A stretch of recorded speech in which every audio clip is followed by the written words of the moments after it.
across the UK, on DAB+, on YouTube, on your mobile, and on your side. This is Talk.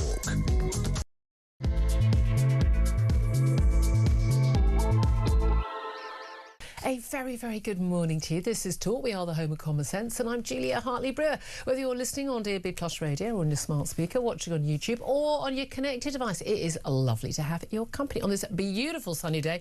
Oh, it's probably at the BBC record-breaking temperatures, isn't it? Hottest day of the year? I would have always have thought that every single day of the year up to, I don't know, July or August would be the hottest day of the year. I don't know. Well, OK, not in Britain, obviously, because we get random weather, and we always have done. But apparently, I don't know. Something to do with climate change, probably. I'm taking a guess. But anyway, have a lovely day. I certainly know around my way, a lot of people having urgent working from home days. Just last minute, massive report they've got right, working from home in their gardens. So if you're doing the same, thank you for joining us. Right, lots and lots to talk about today. It's quite nice to wake up this morning, first thing, and just check my phone and go, oh, good. We're not in a full-blown World War III, which was given the threats to bomb, basically, Iran back to the Stone Age by Donald Trump yesterday, talking about ending their civilization, left us all a little bit, let's go with trepidatious last night when we went to bed. But we woke up this morning to find out that Donald Trump had declared today as a big day for world peace, as he agreed a 2-week ceasefire with Iran and the reopening of the Strait of Hormuz. Although Iran apparently is planning to charge ships for going through the Strait of Hormuz, which they weren't able to do before. Both sides have claimed victory. But who actually won, if anyone at all? Plus, Keir Starmer, the Prime Minister, pretending that he has any vague role at all in any world affairs, is travelling to the Gulf today with talks with allies. Also, we're going to be talking about the news that happened yesterday afternoon after I was off air, but we talked about it a lot on the show yesterday. The Wireless Festival in North London has been cancelled after the government blocked Kanye West from coming to the UK. But why was he given approval for his visa in the first place? Plus, the Tory leader Kemi Badenoch has said that she would ban doctors from striking if the Tories were elected. I'd like to point out the Tories were in power quite a long time and did not do that, despite most of the strikes that the BMA have had in the recent years have been under the Tories. That said, Kemi Badenoch was not the leader of the Tories at the time. Anyway, so much to talk about, and I'm delighted to say that joining me for the chat today is Claire Pearsall, former Conservative Government Advisor. Morning to you. Morning. Great to have a sunny day, great to not be in World War III. So, yay for us. Yes. Yeah, I mean, you know, let's be cheerful about something. I think you have to. Question I'm putting to my audience, I'll give out the phone numbers, and I want to hear your thoughts. Donald Trump has declared a 2-week ceasefire with Iran, both sides claiming victory. We've got his 10-point plan, which the Iranians have drawn up, which looks remarkably like just something the only Iranians would agree to, which apparently is the working paper to sort of start negotiations with America, but includes things like reparations to Iran for the bombing. I mean, are you kidding me? What were we paying? Well, I suppose we did pay effectively to the Germans, didn't we, after we bombed them? Well, the Americans paid for it all, didn't they? But what's your reaction to that? What's your reaction to Donald Trump's threats? The war, the initial actual strikes started 6 weeks ago by Donald Trump and by Benjamin Netanyahu in Israel on Iran, the retaliation, the threats, the bombastic tweets and messages from Donald Trump, all the threats he's made. Has he won because actually he has brought Iran to their knees, or frankly, has he exposed actually how strong Iran is and actually left them, OK, lost an Ayatollah, possibly a second one, may or may not be in a coma, but actually the regime is still in place. They've now got control of the Strait of Hormuz, which they didn't before, and frankly, we're not in a better place than we were a few weeks ago. What is your thought on this? Was it all worth it? Will this end in peace? Will the world be a better place? Tell me your reaction. 0344 499 1000 is the number to call. Text the word talk and your message to 87222. Get in touch with us on X at talkTV. Calls to charge the national rate and text cost £1 standard network rate message. So Claire Pearsall, how's it going then? There's my intellectual Radio 4 style question. Absolutely. Well, I was expecting this morning to wake up and sort of almost World War III kicking off. And I'd like to point out my husband did wake me up when the news broke last night. Yeah, I was asleep. thanks for that. Thanks. Yeah. So that's a relief. I've seen 3 different versions of the 10-point plan going around on social media this morning, so I'm not entirely sure which one is the legit one. There are Pakistan talks on negotiations on Friday, I believe, in Islamabad. Yeah. So that's when all of the detail will be hashed out. So at the moment, good. We're not in a war situation. Nobody's been bombing anybody. But the details of when the ceasefire is going to start, how long it's going to last, and what these they always take a little while because you have to basically get all these messages down the line. And we know one of the issues we've got with Iran is that they've basically got all these all these sort of individual units which have got their own weapons and their own instructions from the late Ayatollah. Well, the 10-point peace plan apparently is a commitment to non-aggression. Oh, okay. Iran's control over the Strait of Hormuz. Now, okay, they didn't have Strait. One of the points of being a world power, one of the things that we did with the British Navy was the world power, was you control the seas. And if you control the seas, you control trade, and you control the movement of warships, and you control the movement of cargo. And it basically, it is an extraordinary big power. Now, America basically does that now. One of the reasons why China is trying to threaten America, power in the South China Sea, is because they want to have that control.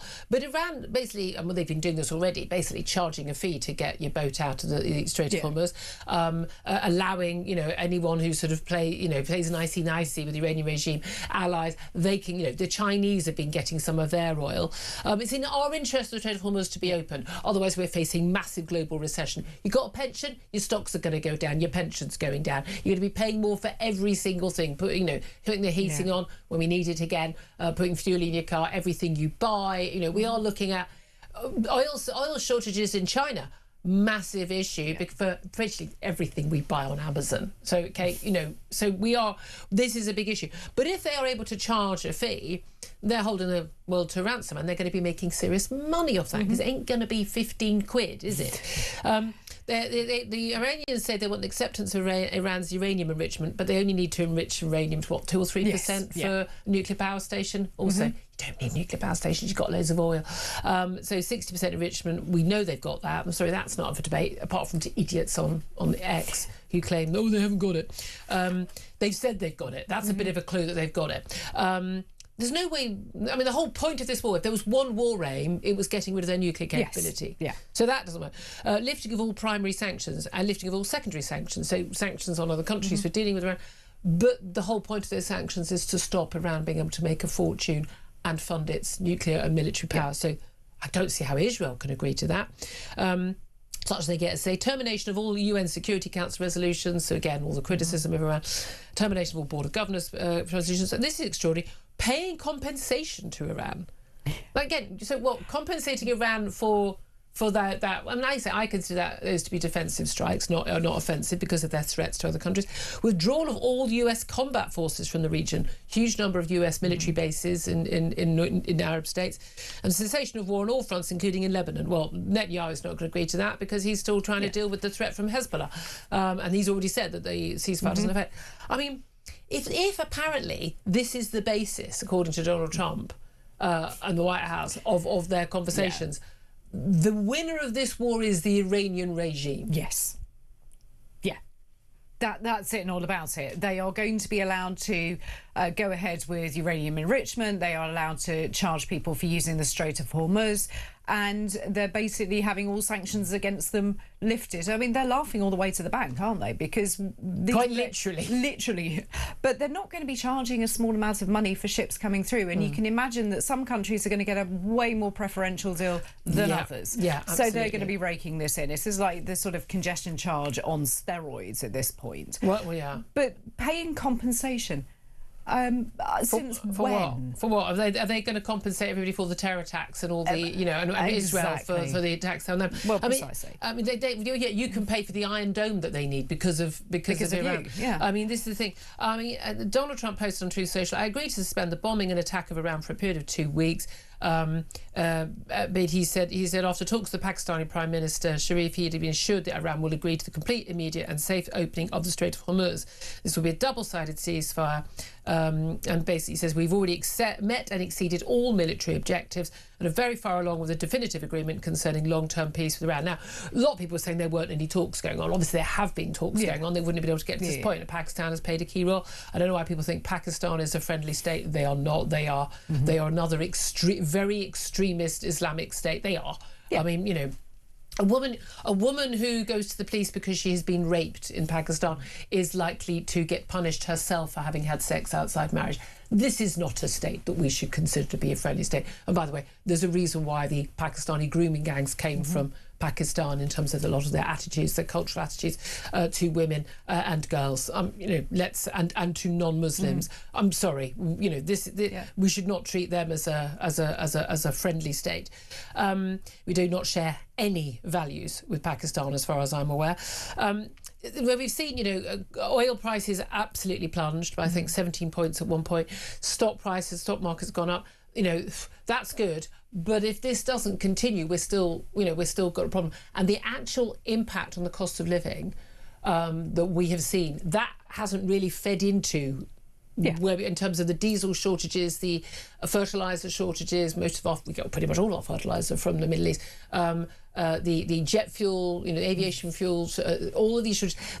Basically, companies are using their stockpiles at the moment, but unless production is ramped up straight away and the ships are getting out double quick, we are still looking at a huge impact in terms of our cost of living and possibly a global recession anyway. That's right. I mean, there are thousands of ships that are stuck and not on the move. So if you think the time lag that it's going to have for anything to come to the UK, I mean, these are weeks or even months in advance. And we've only got, 60 days reserve of oil in the country. So we need to be looking at no gas. Yeah, absolutely no gas. But we need to be looking at how we get that sorted a little bit sooner. Aviation fuel, I know that there are places in Italy where they have run out their supply of aviation fuel, so they're in pretty dire straits, and that is only going to work across Europe as we go. I mean, where do you stand on Donald Trump, his threat to wipe out the entire civilization of Iran if they did not reopen the strait? There'll be Trump MAGA fans saying, there you are, you see, he's talked tough and he's made the threat and it's worked. I think the US has backed down personally. I think this is a humiliation for the US. I think the Israelis are going along with this with their teeth clenched, going, "What are you thinking?" But he shouldn't have made those threats. And if people say, "Oh, it's just talking tough," sorry. And again, I support the aims of the war. I haven't got Trump derangement syndrome. I think he's right. I think this was a war of defence by Israel and America and needed to be done at some point. And this was an opportune moment to do it. There were some moments to take out the Chiefs, but I think when he talks like that, I think he undermines the righteousness of the actions, and he undermines America and the West. And you can't be talking about wiping out an entire civilization of a country. You just can't be doing that. It's just. I mean, okay, Afghanistan didn't have much fun to, they can stop bombing Iran Afghanistan because they ran out of things to bomb. Yes. But Iran is a huge country, like 90-odd million people. It's an ancient civilization. It's got proper infrastructure. It's a functioning big country. And I'm just sort of so. Should I be disappointed? I think that Donald Trump his words have gone well ahead of the ability of America to do what he's meant to do, and I don't think he should have made those threats or used that language. Well, no, he shouldn't. But you can't make those kind of threats if you aren't ultimately going to carry out the action at the end. But I don't think he would have. No, neither do I. So then it makes this even worse. So the people that win out of this are Iran, and when you look at the communications front of it, normally the US are front and centre with communications. I'm not sure if you've seen the level of trolling that has come from different Iranian embassies around the world. Yeah. And the airwaves war is definitely being won by a nation that I didn't really think had humour attached to. No, absolutely. But they are seeing themselves as the winner in all of this. Well, there's Donald Trump walking down the steps of Air Force One waving a big white flag and AI. Oh, absolutely. But there's things like, open up the Strait of Hormuz, which was Donald Trump's tweet minus the bad language. And all you get was, we've lost the keys, we can't do it. And you just sort of think, right, they are openly laughing at you. Yeah, they are. That's the thing. Pointing the finger and saying, you're not going to win here. And I'm afraid they are right on this. Yeah. He shouldn't have gone out there in that manner. Absolutely. Well, we've got the embarrassment. Keir Starmer's off to the Gulf today. He said the fragile ceasefire hammered out by the US and UN may be turned into a lasting agreement. And he's travelling to the Gulf. Apparently, I don't know what he thinks he's going to do. He welcomed the ceasefire. Together with our partners, we must do all we can to support and sustain the ceasefire, turn it into a lasting agreement and reopen the Strait of Hormuz. So he's going to go sort of have talks with allies. I'm not entirely sure. Britain is so on the sidelines. And the embarrassment we discovered yesterday about HMS Dragon on one Type 40... 45 destroyer. 45 destroyer. She knows some military stuff. Type 45 destroyer. I've gone out. It took a week to get it out of port. 2 weeks to get it to Cyprus to protect our airbase, which was being protected by the French at that point. I mean, talk about humiliating. And it's had to return to port because it's got a technical issue.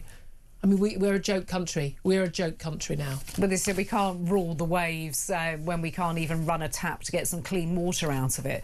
But this is what you get for not spending on defence. This is what you get for not taking the maintenance of these ships seriously. Your lot didn't do it. No, absolutely. I blame pretty much every government for this. Although virtually every defence secretary was calling for it, just Well, they do, but also the defence budget was £60 billion now. Yeah. Now, so you've got to question, yes, you need more money, but where is that money being spent and how well is it being spent? Because I don't think the MOD is very good at doing that. No, well, we know that the French have the same budget, but they've got a lot more bang for their buck, haven't they? Let's also talk about Kanye West. Big debate. We talked about it a lot on the show yesterday about whether or not he should be banned from entering the country, whether he should be stood down from headlining the Wireless Festival in North London. Do you actually know about this festival? I've picked up children from this festival in the past, but basically, I mean, he's been blatantly, openly anti-Semitic, and I don't mean he's criticised Israel. I mean, selling T-shirts with a swastika on. And song tracks in his album still available, as Gideon Falter from Campaign Against Anti-Semitism pointed to us yesterday on Spotify and everything, called Heil Hitler, extolling what Hitler's done. He's still making money from his anti-Semitism. He suddenly decides he's not anti-Semitic. It was all just his bipolar mental health problems. We were told he should show forgiveness by the Wireless Festival boss, but at the end, the Home Secretary Shabana Mahmood banned the rapper from entering the country on the grounds that his presence would not be conducive to the public good. It's not the first time this has been done. Theresa May's done it in the past as well. Keir Starmer said he should never have been invited to headline Wireless. He stands firmly with the Jewish community against anti-Semitism. We stand so firmly that a visa was issued by his own government to this man. Yeah. Sorry, I mean, really? Really? That happened. No, so they allow these things to happen. You'd think that anything high profile like that would be flagged up to high levels in the Home Office. You worked in the Home Office. Would Shabana Mahmood have known in advance that this guy had been given, would someone have flagged, hey, by the way, this guy's headlining? Those tickets didn't just go on sale last week. No. It's sold out, isn't it? I mean, this festival sells out within a day. Well, it is, and it's an annual event, so it's not come as any surprise. Things like that would have been flagged up. When I was there, we did revoke visas off of some fairly high-profile people coming into the UK because we knew where they were going, we knew where they were booked to talk. So, yes, they would have known about it. So why was that visa issued only a few days ago? Yeah. It's not as if it was issued a month or two in advance. This is recent. Well, and what do you make? I mean, Lib Dems had called for it to be revoked. So did Tory leader Kemi Badenoch. Nigel Farage has said that it's a slippery slope. He says, I know he said some dreadful things, that people thought he was genuinely going to come into Britain and urge attacks on the Jewish community. There would be full grounds for stopping it. If it's just saying things we find objectionable, then I think bans are a slippery slope. But it's not objectionable. I mean, I think that when you are celebrating the man who killed 6 million Jews, and by the way, millions more, disabled people, black people, gay people, Romani gypsies. Well, I mean, 10 million in total, I think, went through the the camps. Again, I'm a freedom of speech defender. But I mean, we had Tom Slater on the show yesterday. He's rather more, absolutist on it. I mean, I'm not an absolutist on it. I don't want preachers coming in. The argument for allowing Kanye West in is the same argument for allowing a far right, and I mean proper far right, not Claire and me, because we think they should be borders, far right, the pretend far right. But the far right preachers who genuinely argue for, Aryan supremacy, Ku Klux Klan style. I don't want those people coming from abroad into this country. I don't want hate preachers who are Islamist fascists. I don't want any of these people. So why do we allow a rapper? I mean, it's the idea that, he's a rapper, so it's okay. No, he's got more influence. Yeah, and I think that's what's the most disturbing thing. So if he was allowed to come and headline at the festival, what is the outcome of that? Yeah. Are there more T-shirts going to be sold with swastikas? Yeah. Are we going to see those on the streets of London? Is that message going to come through? Because I'm sorry, I don't want that. I don't want that for any person to have to see, hear, listen to, read in the news, whatever. He doesn't need to be here. Wireless knew what they were doing when they booked him. And again, I appreciate the argument about forgiveness from the leader. But the point is that, as was pointed out yesterday, a number of times Kanye West says these things, and then he pretends to apologise. Well, he apologises, but after the tour he says, "I didn't mean it." So he, the thing is, if he really is horrified by what he said and what he did, stop making money from these things. Give that money to an countering anti-Semitism charity. It would be the obvious thing to do. And come and meet with with Jewish community leaders and have them explain to you, go to a Holocaust museum publicly and do some penance. Because what annoys me is this is not about, if I don't agree with someone. It's not a question of agreeing. You can have various views. But the point is that I just don't believe for a moment that he is conducive to the public good. And I guess I think we should have standards about who comes here. Mine would be rather stricter than the government's. But there we are. So much more to talk about. Just very briefly, doctor strike, second day today. Kemi Badenoch says the Tories would ban doctor strikes, have a minimum service requirement. So, you can have some people out on strike, that's fine, but you've basically got staff the hospitals. That's what I think would be acceptable. You want to work in the public sector. It's a vital service. People die if you're not at work. It's not the same as being a cashier at a supermarket and wanting extra pay, going on strike at Morrison's. So, all right, we'll all go to Sainsbury's to get our food. Sorry, it's not option. It's bare minimum. Absolutely. Members of the armed forces can't go on strike. Police can't. Prison officers can't. Prison officers, people like that. So why should the NHS get a free rein over this? Why didn't the Tories do that while they were in office? I just don't think they have the backbone. Was it discussed? I believe it was. I remember hearing things a couple of years ago, but nothing concrete on it. I think that they were too concerned with the power of the unions, and it would never happen and it would never go through. So I think they should have held their nerve and something more concrete. Again, they didn't do it. That massive majority that they had. Everyone says, the massive majority that Keir Starmer has. No, Tories had a big enough majority to get anything they wanted through. It's extraordinary. And I believe in trade unions. I understand. I want them to be able to go out and strike and do work to all. They've got every right to do that. I can disagree or agree with their policies, but I don't think you should be able to hold the rest of the country to ransom. If you do certain jobs, and I include, train drivers. If you work in the public sector, in a public facing work that is vital for the functioning of this country, sorry, some of those rights are limited. Tough. If you don't like it, go and work in the private sector. 10:25 is the time. Love to hear your thoughts on all of those stories. 0344 499 1000 is the number to call. We'd also love to hear specifically about this 2-week ceasefire with Iran. I think we're all relieved we're not having a massive war. We're not seeing civilization being bombed back to the Stone Age. But what is your reaction to that 2-week ceasefire? Who do you think won? Because both sides are claiming victory. I'd love to hear your thoughts. 0344 499 1000. Text the word talk in your message to 87222. Get in touch on X at talkTV. This is Talk.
crown is facing its gravest test in decades, and the royalty from Talk is your front row seat. With royal reputations under pressure and probing questions about public trust, we unpack every twist and revelation with the biggest names in the business. From the throne room at Buckingham Palace to a mansion in Montecito, we follow every royal ripple. Never miss a moment of The Crown in Crisis. Subscribe to The Royalty from Talk on the app or wherever you get your podcasts.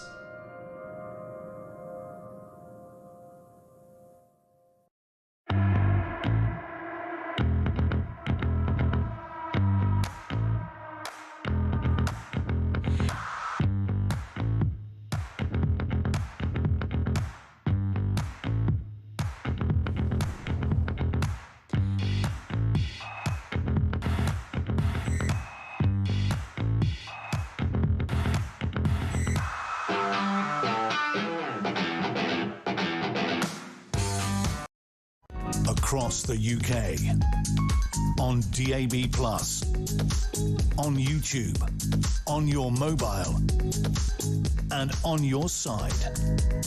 This is Talk. The show. Sorry, good morning. I thought I'd have pressed a button down there so you couldn't hear me. Well, good morning. Welcome back to the show. 10:29 is the time. Got all the tech there, guys. All the tech. I think it's the sunshine getting to me. Look, let's get straight to your messages and your calls about this 2-week ceasefire victory, both for America and Iran. I'm not sure how that works in a war, but what's your reaction? Paula says, I just hope Reeves learns a lesson and buys shed loads of oil while it's cheap to get us ready for the next crisis. There's an idea. Deb says there's only one winner and it isn't Trump. Harriet says the US lost. Yasmin says chickened out at the 11th hour. What's that, Taco? Trump always chickens out. Here I was sleeping soundly thinking the world was about to end in nuclear fire. By the way, no one was saying it was going to be nuclear. There's the thing, not going to go, he's not going to be nuclear. Ryan says you can't make peace with the devil. Don't know who's referring to there. I don't know what his politics are. John says the Iranian leadership has lied to successive presidents over the decades. Why does anyone think they haven't this time? Thank you. Trump has fallen for it as well. I'm afraid the consequences will be tragic. And Neil says, can't trust Iran or Trump. There are no winners. Andy says, aside from the fall of Saigon, I can't think of another comparable shellacking in history. Shellacking is a much underused word. Good effort there, sir. Sean is on the line. He's called 0344 499 1000. Sean's in Northampton. Sean, good morning to you. What do you want to say? Good morning, Julia. How are you? Very well indeed. Are you enjoying the sunshine? Oh, it's absolutely gorgeous. Are you pretending to work from home? No, we fly out to Rhodes tomorrow. The weather there is not too good. OK, all together. Sod off, Sean. Yeah. Have a lovely... I've been to Rhodes. Wonderful place. Went to my first ever child-free hotel there. Oh, adult-only hotels. That was a revelation. I know. What a joy. We're going to a 5-star this year. Get you! We're pushing Sean's the boat doing out, all right, people. Sean's not worried about the cost of living crisis. Anyway, Sean, what do you want to say, my love? We digress. But basically, everyone's saying about who's winning and who's losing this war. I think that the only losers are the entire Western Europe, because, in my view, my own personal view, they've lost the chance now where the whole of the Western world could have said to this Iranian Guard people that, this is enough now. I think Trump would have gone in if he had the support of all the NATO countries. It would have been given more credibility to the war. So we should have stepped up and sided with the US. I believe that us, the Italians, the Spanish, the whole of the NATO alliance, really the Iranian Guard, they've been killing people in the West for as well as I do, decades, and they'll continue to do so. Yeah. What really frustrates me, it's in line with the Israel and the Gaza thing. When the Hamas attacked Israel, everyone was aghast and feeling sorry for Israel. Within 3 weeks, they're all feeling sorry for Palestine because Israel retaliated. And likewise now, you got all these idiots now feeling sorry for the Iranian population. Yeah. Well, at the end of the day, in any war, there's going to be casualties. I don't want to see any innocent people killed. I really don't. But that happens in every war. Yeah. Someone, sometime, had to put a stop. to Iran get a nuclear weapon and Iranian guards being able to dictate. I mean, I personally, honestly believe we have got thousands of Iranian guards in this country, and it doesn't. One day they're all going to run. I know it's the old conspiracy theory. I believe they're over here. I believe they think that the British Isles are the easiest target in the whole world. I agree. We are. I think. No, you're right. I think. Well, we've certainly got Iranian sleeper cells here. That's not a conspiracy theory. You know, anyone in the security services will tell you that. My worry is now. I'll be very quick as I can. My last worry now is that absolute idiot Starmer is flying over there, having made us look idiots in the world with our one ship that's now broken down and heading back to Gibraltar, apparently. With our one ship, and we can't get no army out there. He's going out there now with that big, false, slimy, smarmy grin on his face, as if he's going to do anything that's going to change one iota. It's actually embarrassing. The man's insane, and he should just, he could get shot on the way over, he could get shot down, couldn't he? Don't joke about that. Don't joke about that. I'm going to draw the line there. But no, I agree with you. I mean, it's just an embarrassment. It really is. Really interesting. Great, interesting analysis, Sean. Thank you very much, Steve, for that. You enjoy your little trip to your 5-star hotel in Rhodes tomorrow. We'll be thinking of you. Send us a postcard. 10:33 is the time. Now we're giving you the chance to win a life-changing £20,000, completely tax-free, here on Talk. That's £20,000 straight into your bank account. Spend it, save it, splash it on our hotel in Rhodes. It's entirely up to you. Here's how you could be with a chance to win. For your chance to win, text TALK to 83338. Texts cost £2.50 plus your standard network rate. Or call 0343 418 7260. Lines close 9th of April 2026, 4 p.m. That's when you'll need to answer your phone if it rings. 18 plus, UK residents only. This is a network promotion. Full T's and C's at talk.tv/win. So for your chance to win, text TALK to 83338 now. Very good luck to you to that. Well, going to take a quick break. Up next, going to be talk to Jake Wallace-Simons about what the hell happened last night. This is Talk.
Across the UK, on DAB+, on YouTube, on your mobile, and on your side.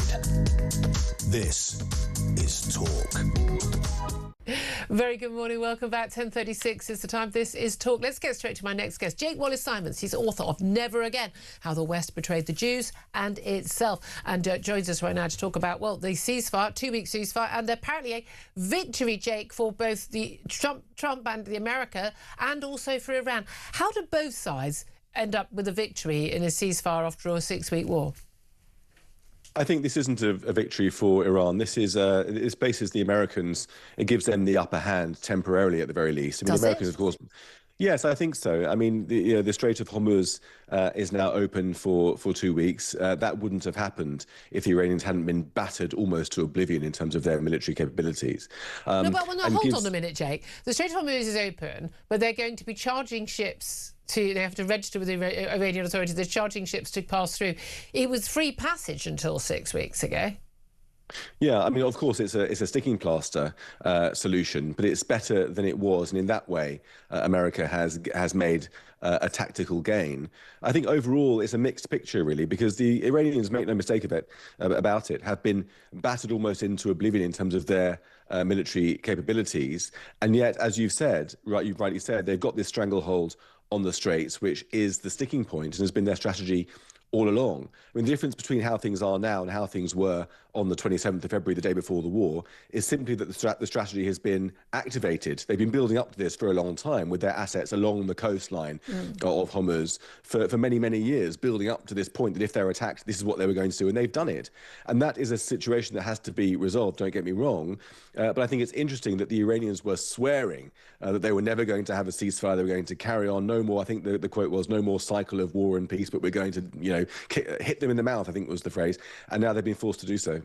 Well, you say that. It's interesting you come with that point of view, because, I mean, it seems to me that Iran have, they're getting no more bombing. I mean, whether their 10-point plan, whether they get even one item on their 10-point plan is going to be worth seeing. One of the things I think I'm very clear about with Donald Trump, and this is not Trump derangement syndrome, is that he is a bloody awful negotiator. He really is shockingly, shockingly bad at negotiating. I know. I mean, I massively applaud him for what he did in Gaza and getting the hostages out for Israel and all that. But this, I mean, in terms of where we are in Ukraine, shocking.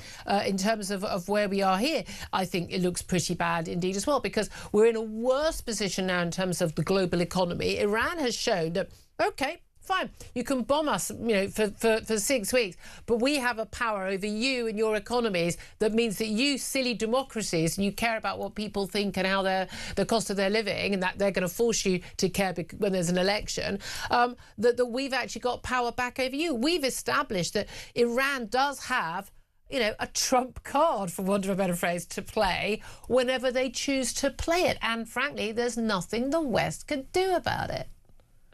Well, I mean, I agree with some of what you've said.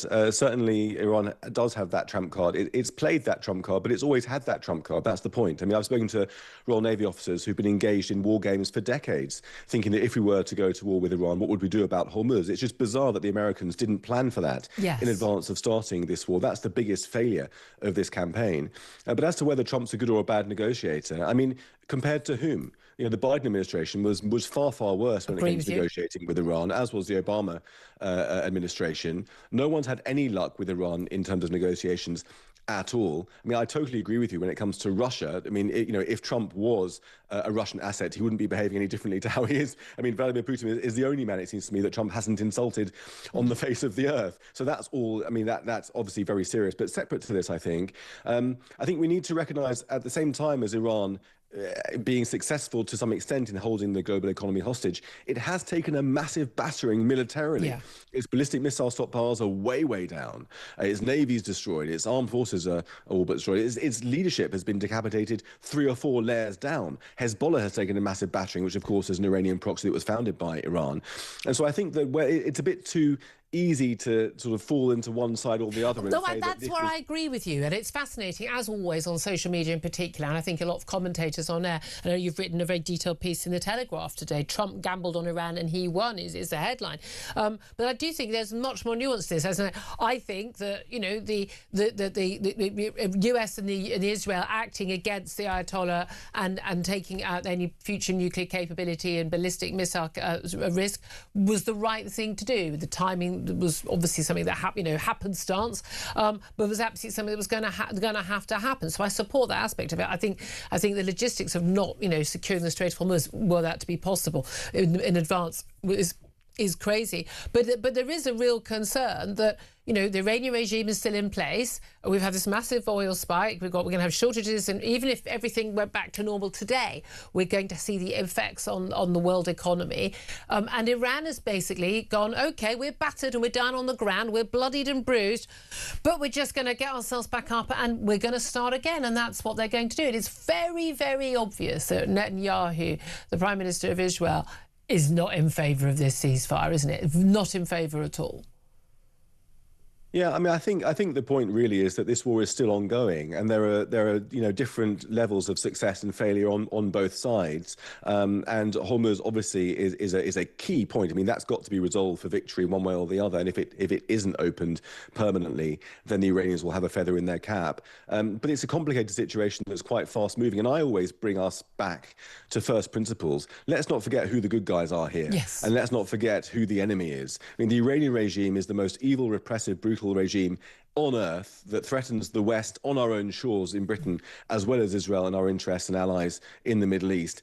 47 years of negotiation, of appeasement has not worked. Yeah. This had to happen sooner or later. If it would have happened in the 80s, when there were the tanker wars, when there was a bit of the flurry of American military action in response to the mining of a US ship, then it might have been easier. Yeah. If it would have been waited another 5 years, it would have been more difficult than it is now. War is not easy. The enemy always has a vote.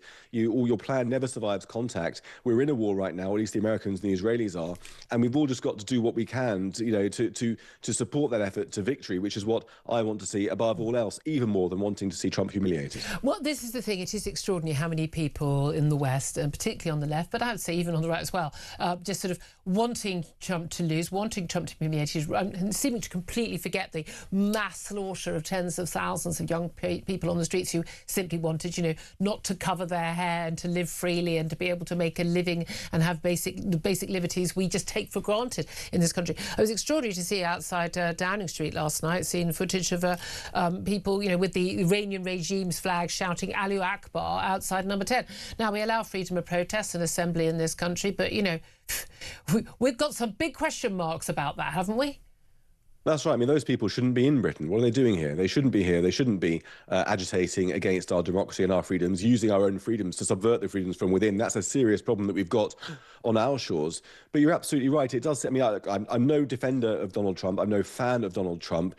I take him case by case as time goes on. But there's a surprising number of people that are so keen to see him humiliated, yes, to see this fail, that they forget that would mean the triumph of a regime that slaughtered more than 30,000 of its own people in 2 days on the streets of Iran. I mean, and just think what that looks like. That looks like 30,000 bodies gunned down, blood all over the streets, grieving parents, grieving families, generations lost.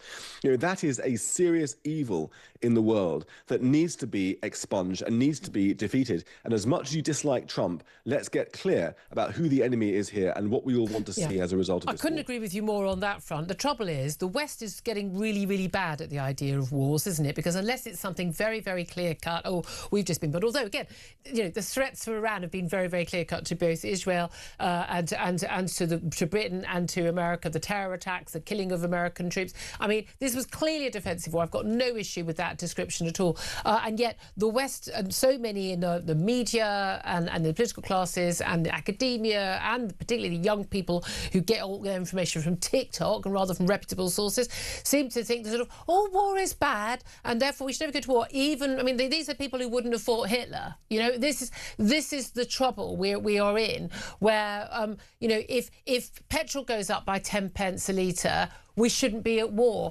That is a massive handicap to the West. That needs to be a wake-up call about sometimes there has to be some sacrifice for the greater long-term safety. This is something Israel gets. This is something you and I've talked about many times. Israel gets it. This is an existential war for them. If they don't defeat Iran and the Iranian mullahs, then they will no longer exist. It is that simple. We don't get that in the West. That's right. I mean, we're still living in a world of 7 Sundays. We haven't taken the threat against us seriously because we haven't really felt it. It hasn't begun to bite in the way that it did, of course, during the Second World War, for example. Recent polls have shown that half of Britons say they would never fight to protect their country, even in a time of war. But of course, the further you go towards the danger, the more reality sets in and the less luxury beliefs you have. Yeah. I mean, you can see Poland, Germany rearming seriously, Estonia, Finland, of course, have never given up that vigilance and are bolstering their forces as we speak. But Germany, in particular, is building many, many new munitions factories. It's becoming the military superpower in Europe, always determined to be so, once again, as it was with Bagstock. And young men of fighting age need permission to leave the country now. Exactly right, for more than 3 months. And in Israel, of course, we see it as well. So I think here we have that luxury complacency that's not just amongst the public, it also stretches all the way up into the political echelons and into our defence staff as well. I mean, the state of our armed forces reflects that complacency. We have what's been described to me recently by a senior military officer as a bonsai military force, which is very small, perfectly formed, very difficult to maintain, and terrible in a storm. That's what we've got. And the spectre of that one ship that we eventually belatedly managed to get out the door to the Mediterranean, now going wrong and having to be sent for repair, just says it all. We are totally unprepared for the storm that faces us, and I just hope that we manage to get real before it actually breaks on our shores. I always hope in these scenarios that these are wake-up calls on the national humiliation that's brought. But don't worry, that will wake us up. Keir Starmer's off to the Middle East, so everything will be fine now. Jake Wallace-Simons, always good to talk to you. Thank you very much. Claire Pinsell, former Conservative government advisor, your thoughts on what you had to say? Luxury complacency, I think, is one of the best phrases I've heard to describe this. We don't really understand. It's not like Israel, who have so many missiles being thrown at them from so many different directions. Bomb shelters in every house. We don't have that, and we need to understand that it's coming our way unless we're very, very careful. Or we just carry on putting up with the terror attacks. Everyone's like, we're not affected by this. Yeah, you are. Yeah, you are. Iran is fomenting the terror attack. You feel fine with that. The anti-Semitism, that we got all the community tensions, all that. Yeah, well done. We can all ignore it. Yeah. Put your head in the sand. That's absolutely fine. And say, I don't like war. Fine, keep on doing that. But you may find it might be a bit too late to wake up. But there we are. 10:48 is the time. Up next, should we ban doctors from going on strike? Many other public sector workers are not allowed to go on strike without providing a minimal level of service to, I don't know, keep people alive in hospitals. We're going to talk to Professor Carol Sikora about that up next. This is Talk.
Is facing its gravest test in decades, and the royalty from Talk is your front row seat. With royal reputations under pressure and probing questions about public trust, we unpack every twist and revelation with the biggest names in the business. From the throne room at Buckingham Palace to a mansion in Montecito, we follow every royal ripple. Never miss a moment of The Crown in crisis. Subscribe to the royalty from Talk on the app or wherever you get your podcasts.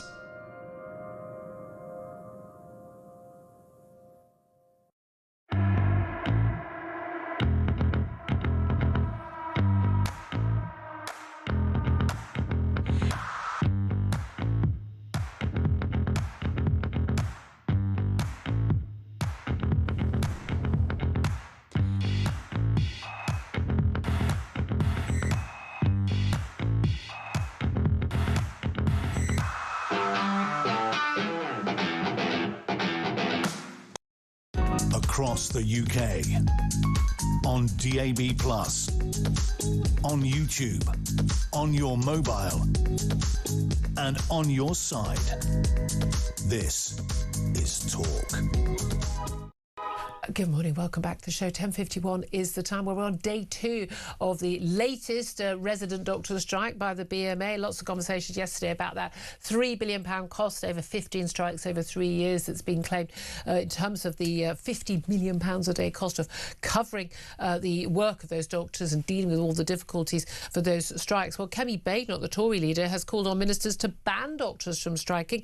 She's accused them of betraying patients with another round of walkouts, and she said the medics' jobs are so critical she would subject them to the same restrictions as the police, the military and prison officers, and basically would have to guarantee a minimum level of service no matter what. So you can go on strike, you can withdraw, you can work through all of that, but basically you can't just withdraw tens of thousands of doctors from the NHS, because that causes patients not just great distress, long delays, but let's face it, some patients will die as a result.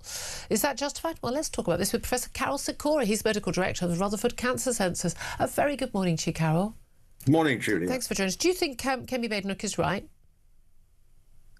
I think it is. I think stopping strikes for essential workers, it's been tried in nearly every country and it works. And, you know, it's completely irresponsible what's happening now. And I think stopping it legally means the union can't use that as the weapon. I do think there is fault on the other side. There is fault on the politicians' side and the Department of Health side. The doctors have a grievance, not so much about money. I have to say they're doing quite well with money, but a grievance in terms of the training positions to become consultants. That needs to be sorted out. Because that's about career progression, isn't it? I mean, you're right about the money thing. Again, I'm intensely relaxed about people who've done huge amounts of training and have huge expertise and do a hard job that is life and death for most cases, get paid well, and they start at 52 grand and they can go up. But a lot of their claims about how their pay has been eroded since 2008, frankly, are pretty bogus. And certainly when you compare them to other public sector workers, and indeed private sector workers, they're doing just fine, thank you. But this is the thing, the training positions. I thought it was a bizarre thing for Keir Starmer to make the threat last week. Well, if you don't agree and come back to the table and settle this, we're going to take away 1,000 of those 4,000 training places we promised you. We don't want to lose those training places. We, the public, the patients, we want them to have those training places, don't we? We do, and they're not really training posts. All they're doing is converting lower grade non-training posts into and saying, we'll just relabel them as training posts. No more money's being put in. It's a complete fallacy that there was anything really on offer. But to then threaten to take them away, it's not a threat you can see through. What are you going to close? And if you take positions away, whatever staff in a hospital, from healthcare assistants, hospital porters, all these things, you take things away, the system won't cope. It's already at a limit of its capacity, and that's the problem. And the limit is being driven by people my age. People over 70 are causing the system to break down. Why? And there's more and more of us. And we're not being patients. You've got to stop staying alive and costing the NHS so much. There is this thing, isn't it? Like, we do need more doctors. We have the lowest number of doctors, nurses and hospital beds and pretty much all medical staff per head of the population of pretty much any Western nation. That tells you, there are some issues there. We have to accept with an ageing population, when you're born and when you in the last year of your life and when you're older, you're going to cost, going to need more healthcare and you're going to cost more. And we need to allow for that. And we've really not expanded the NHS to allow for that. We need to train more doctors, yes, here at home. I don't think we should be hiring thousands of doctors from abroad when we are limiting the number of Brits with the qualifications you can train. That I think is utterly insane and done under Tory governments and Labour governments for years. But we need to just have more doctors. And if lots of doctors are leaving, do we need to pay them more and give them better conditions? Because that's how the market works, isn't it? It is. And the problem is we're all on a healthcare trajectory. We're going along in life. And the ideal one is you go for a long life, good life, and that you're fairly fit into your 70s, 80s even, and then you suddenly have a demise. With 5 days and you're gone.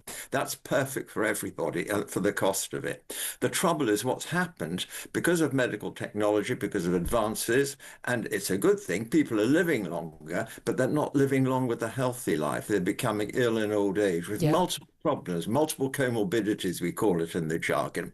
And that means that these patients need a combination of social care and medical care. And at the moment, there's nothing. You're either in a care home 1 minute or in a hospital bed the next minute. That you flick like a switch, just flicks over. And that's not how it is. It's a transition of gradual decline as you get older.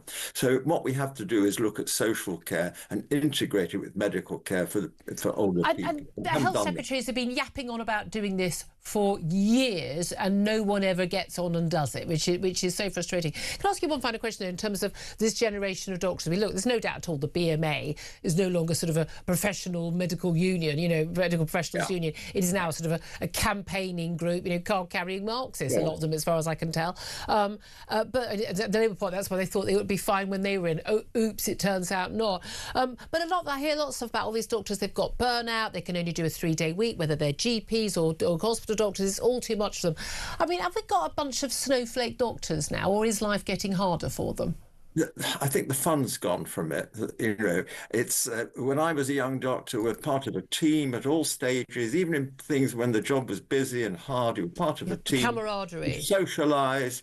I used to, when I was head of clinical services for cancer at West London, we'd have people around for dinner. We'd have a party in the summer, a Christmas party in the house, and they'd all come out to Beaconsfield and we have a grand time. And they felt part of a group. That's all gone. And you go in, you do your shift and you go home, and it's not like you're not getting the rewards. I think that's an important part, people enjoying the jobs. That's a really, really interesting point.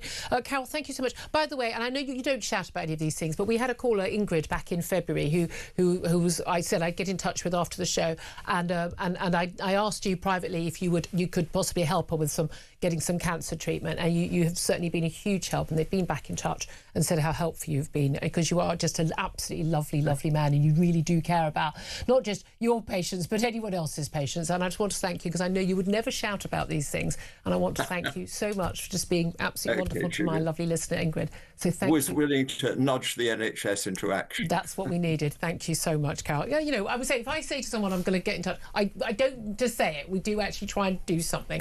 But Claire, just a very quick reaction to what you had to say. Yeah, I think it's really interesting about the camaraderie and people enjoying their job, because if you're going into that kind of profession, you need the backup of your colleagues, and that's really sad that it isn't there anymore. But yeah, and I think that in a lot of the end of sort of the going to the pub after work, and again, that again, absolutely, making friends. People used to meet their husbands and wives that way. Was that allowed then? Yeah, I wonder how much that is. Again, I was fascinated by all these GPs who were working a 3-day week, so I can't cope with more than. And then I said, well, if you're working 3 12-hour shifts, that's fine, but they're largely not. No, it's quite bizarre, isn't it? Anyway, plenty more to talk about. Love to hear your thoughts on that. I'd love to know, who do you think won this war with Iran? This is Talk.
across the UK. On DAB+, on YouTube, on your mobile, and on your side. This is Talk.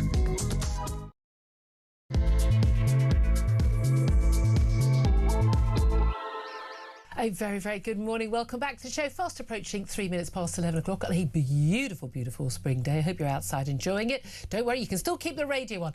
Great to have you on board here at Talk, the home of common sense, with me, Julia Hartley-Brewer. And whether you're listening on DAB Plus radio in the garden, turning to work from home on your smart speaker, watching on YouTube or your connected device. Thank you very much indeed for joining us. Lots to talk about on the show. If you've missed anything we've already been doing, what were you thinking? Go to my YouTube page, The Julia Hartley-Brewer Show, hit subscribe and you never have to miss a thing. And I can stop yabbing on about you hitting subscribe so you never have to miss a thing. Would that be a good deal? I think it would be. Coming up in this hour, we're going to discuss the declaration of a big day for world peace by Donald Trump as basically 90 minutes before that deadline, before he was going to bomb Iran back to the Stone Age and destroy their civilization. Today, there was a deal done, a 2-week ceasefire, but both sides seem to be claiming victory. How does that work? We're going to be talking more about the Wireless Festival being cancelled after the government blocked Kanye West from coming to the UK. Not conducive to the public good. No, what with being an anti-Semite Hitler lover, yeah, I wouldn't have thought that was conducive to the public good. But is this an attack on free speech, or do there have to be limits, in particular on the free speech of people who aren't actually British citizens?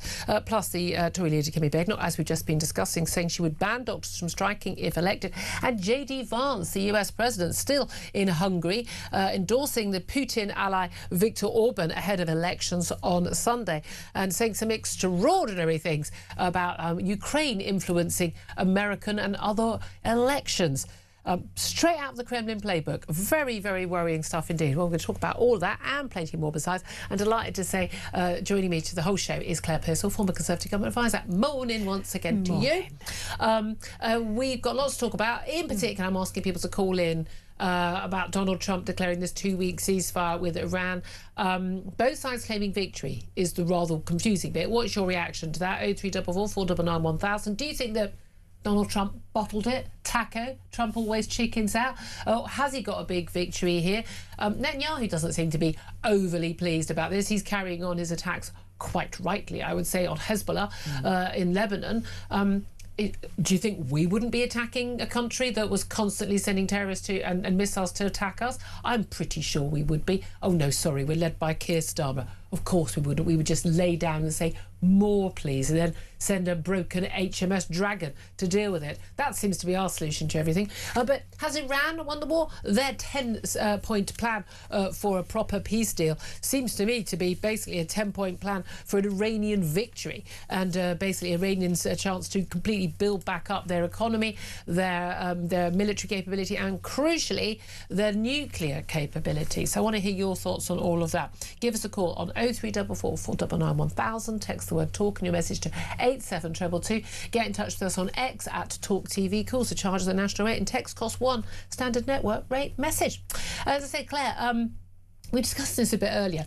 I'm just a little bit confused how both sides can be claiming victory. Yeah, I mean that's where we are. We are getting the message from either side to say that they've won and the other side has chickened out. I don't think we'll ever really know how. What talks really happened? What talks really happened, but also how strong was Trump with the message to Iran? He can put it down on Truth Social, but we don't know if that was backed up by anybody in the military in America. Was that actually going to happen? Did he mean it? It's interesting. Because this is the thing. I mean, I think you and I both are of the view that Iran needs to be taken on. Yes, absolutely. And again, for Israel, it's existential. For America, it's a long-term issue. Iran declared war on both countries first a long time ago. They got what's coming. Yes, it's a nasty, nasty regime. We knew they were nasty before they started slaughtering the innocent young people on the streets, and we've got absolute proof since January of the tens of thousands who died. So, I'm sorry, good riddance. Except they're not gone. The regime is still there. The Ayatollah's gone. The first 2 or 3 or 4 layers of leaders have gone. But the Ayatollah's new Ayatollah, the old Ayatollah's son, apparently lying in a coma with a missing limb or something somewhere in a bunker somewhere. We don't know who's in charge at all. Some negotiations clearly have been going on via Pakistan. Again, I don't know why we're trusting Pakistan. I guess beggars can't be choosers. But I support the aims of the war. I support carrying out the attacks to actually stop them getting nuclear weapons. I think Iran is a threat to the world and the region, and particularly to Israel and to its own people. But the failure of the tactics in terms of having enough troops there in advance so that they could stop the Strait of Hormuz being closed. Maybe they should have gone and got Karg Island immediately to stop the oil going out. But the threats, a lot of people who are big Trump fans, and again, I'm someone who would have voted for Trump. I was American last time round. But so I've got Trump derangement syndrome. I think a lot of stuff he does is good and a lot of stuff he does is rubbish. But, I like our last guest, Jake Wallace-Simons, on this issue. I trust him. I judge him on each individual circumstance.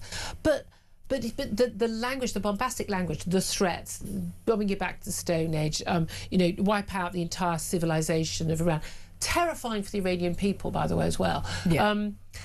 Taking on energy structures and railways and things, bridges that could be used by the military, not necessarily a war crime. There's a lot of people on Twitter who think they're all experts. It's not necessarily a war crime, but nevertheless, taking out energy supplies that could affect desalination plants. I mean, you're in a different league then, aren't you? Yes. The risk of retaliation to the Middle East and Arab states and to Israel, huge, terrifying for them.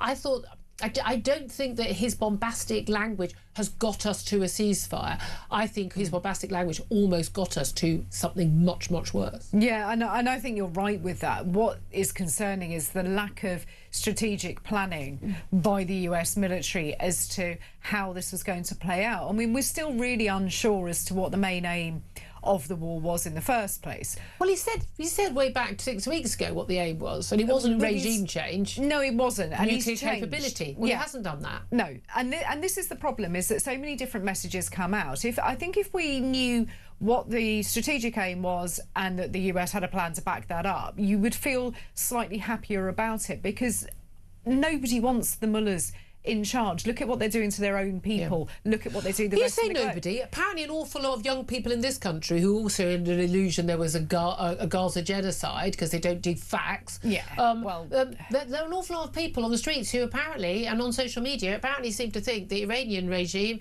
is the goodie in this. I mean, that scares the living daylights out of me, because I think all those people, well, bye, off you go, whether you're a British citizen or not, off you toddle, don't live there then. They need to understand the situation. It wouldn't last 2 minutes. No, but they've never read anything. They have never spoken to anybody other than sort of the little lefty colleagues that they surround themselves with. They don't understand the history of the region. They don't understand the pressures listen to a podcast and you'd know more. You know what I mean? Absolutely. That's what they need to do. They need to stop going out onto the streets and waving flags around and shouting out slogans. Here's a rule. Don't wave a flag for a country you couldn't place on a map. Well, yeah. Can we make that a bare minimum rule? If you can't spell the name of the current leader, Yes. No, but seriously, you can't spell the name of the leader, you don't know where it is on a map. I don't think you should have an opinion on it. No, can't spell it, can't pronounce it. You don't deserve to have it. We talk about a lot of stuff here where we have to, don't come to the show like, I've done years, I've got an MA, I've been studying years and years on the history of Iran. But I try to hone up on subjects with reputable sources before I give an opinion. And sometimes I sit on the fence on things until I've got more facts, or I change my mind if the facts change. But I don't think it's possible. You can hate America. You can, if you want to be a Marxist, and because you're stupid, because you can't not be stupid if you're a Marxist, because you're not anymore, folks. Not anymore. We'll forgive you the 1920s, but you can't. You can hate America. You can hate capitalism. You can hate Donald Trump. You can do all of that. But that doesn't mean you can think the Iranian regime are the goodies. That you can't want them to win. That doesn't make sense. But this 10-point peace plan the Iranians have put out, but as you said, there are various different versions. This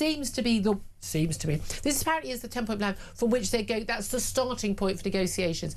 How Donald Trump can claim some sort of victory?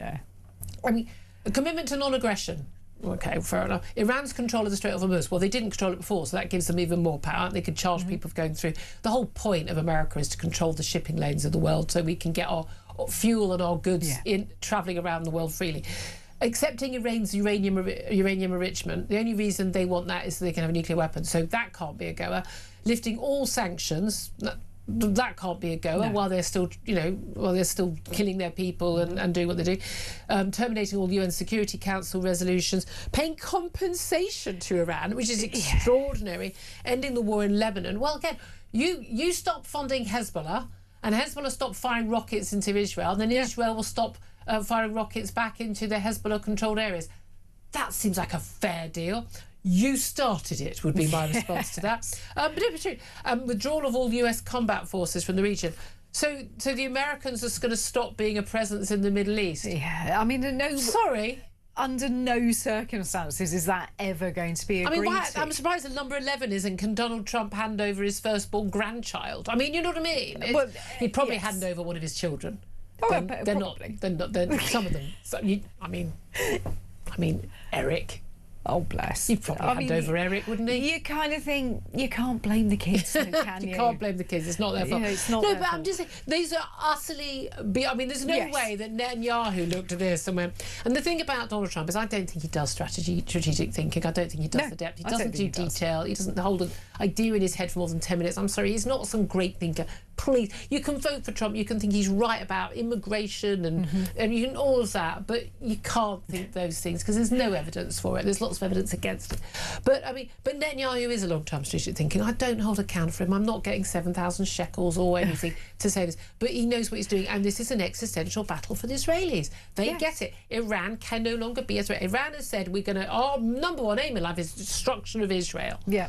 But therein lies the difference, is because Israel know what it is like to be under threat on a regular basis.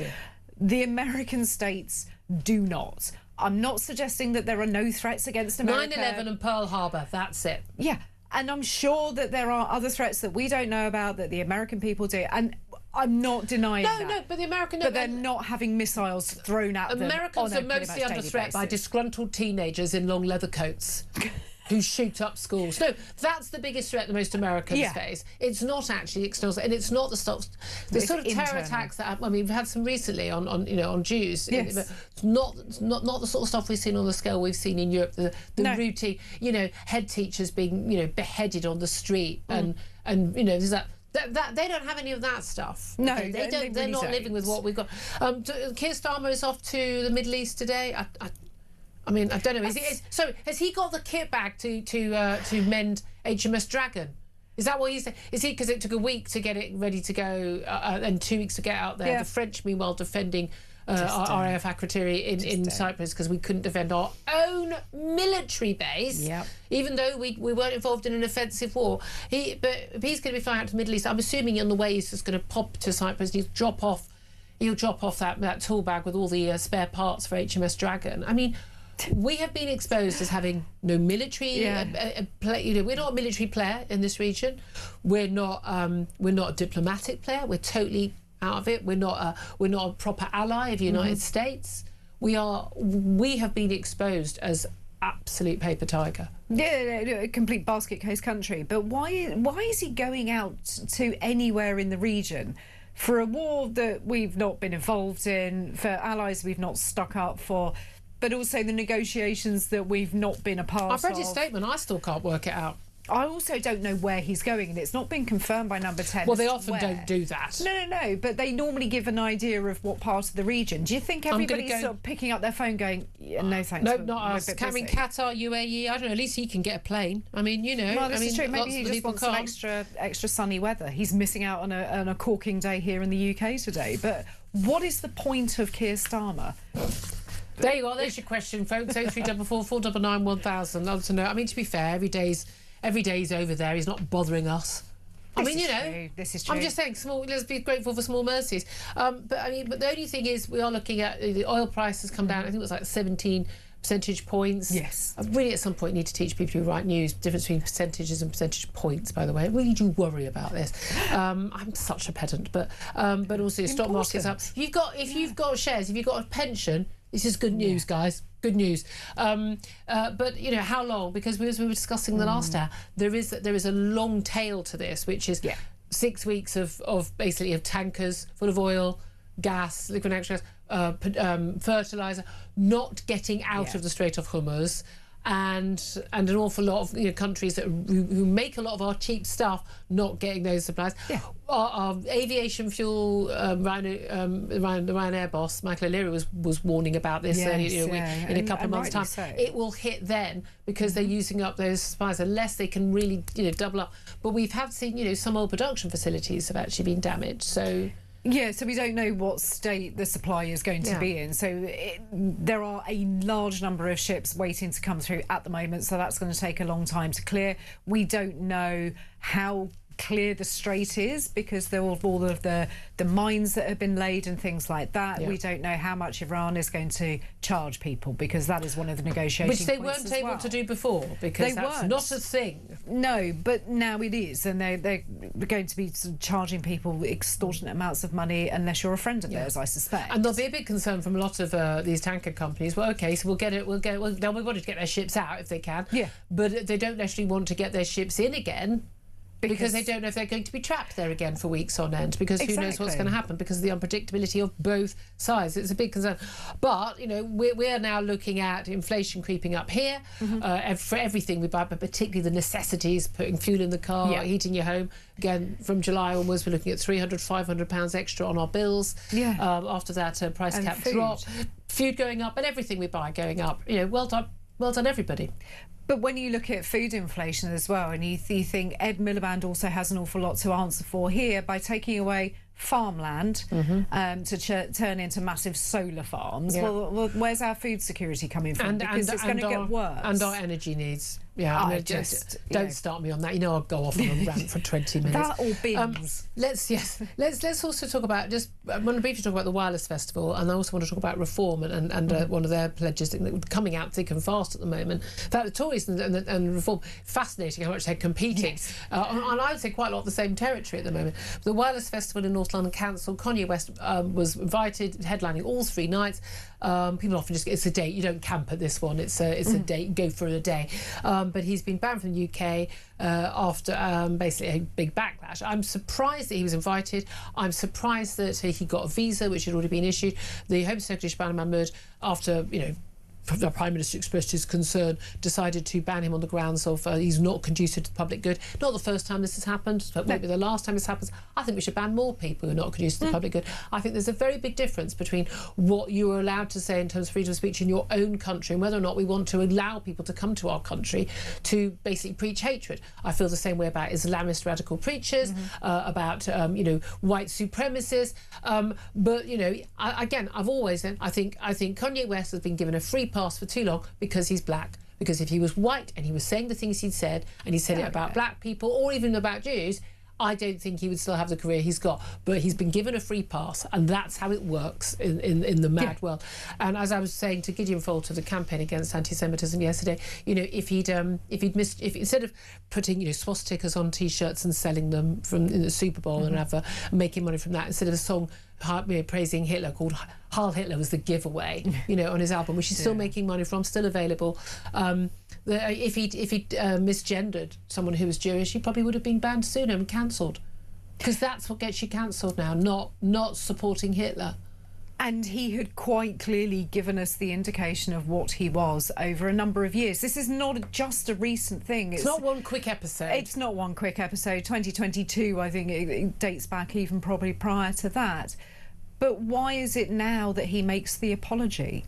Well, as we've been pointed out, he's made apologies before and then rescinded them. The key thing is, if you're genuinely sorry, there's things you would do, including giving away that money to charity that you've made from... But you wouldn't say it again either, would you? You also wouldn't say it again, absolutely. I mean, I just got off. If you mean and it's really interesting, because I do believe in freedom of speech, but it's not without limits. It's not without limits. But it's not free from responsibility. No, exactly. And we have a responsibility to ensure that the Jewish community in our country is safe. Children don't need to listen to it. No, exactly. I don't need to listen to it. I'm not Jewish, but I still don't want someone who's a big supporter of Hitler to be deified on stage. And again, he's got more influence than others. As pointed out yesterday, he has more followers on social media than Jews exist in the world.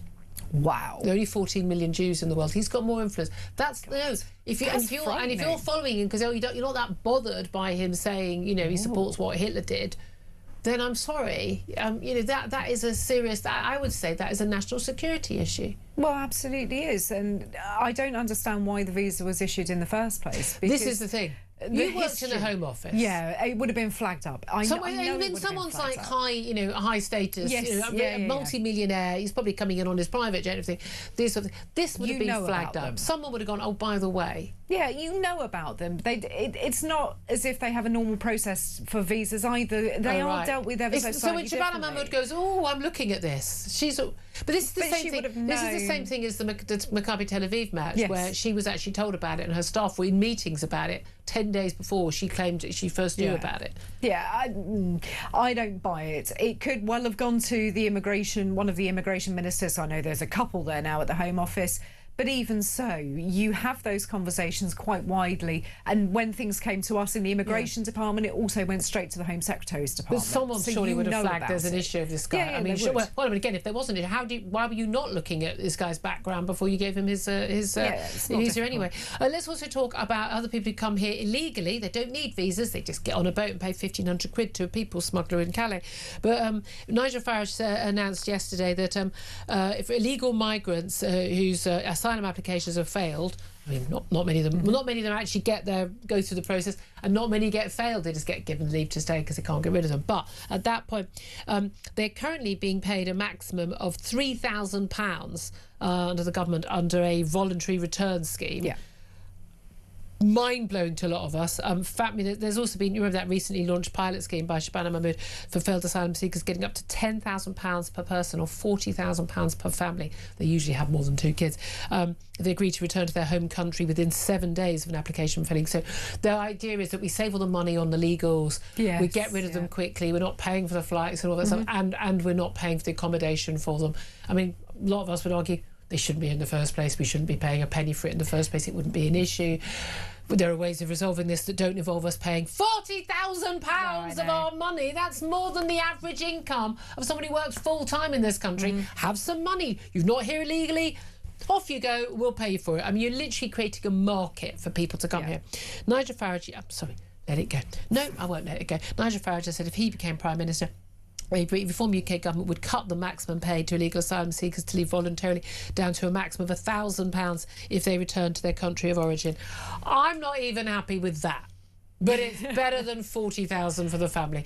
But it's just, I think the argument is that if you pay them £1,000 and they just sod off now, then that's a better value and cheaper. But you know what?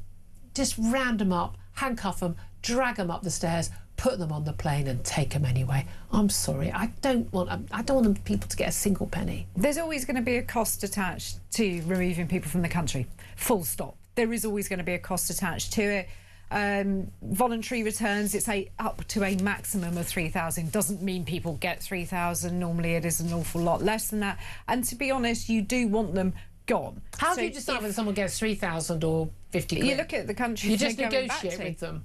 Basically, you look at the country they're going back to. You look at if it's a sort of man in his mid-20s going back to a country where the average wage is 800 quid, then tough. Why don't you work hard to make your country a better place? That's what we did in this country. Absolutely, but you just give them cash so that they can get out of the airport and they can go. And it is cheaper in the long run. You have to be able to do that. I mean, it would be cheaper. Stopping them coming here in the first place.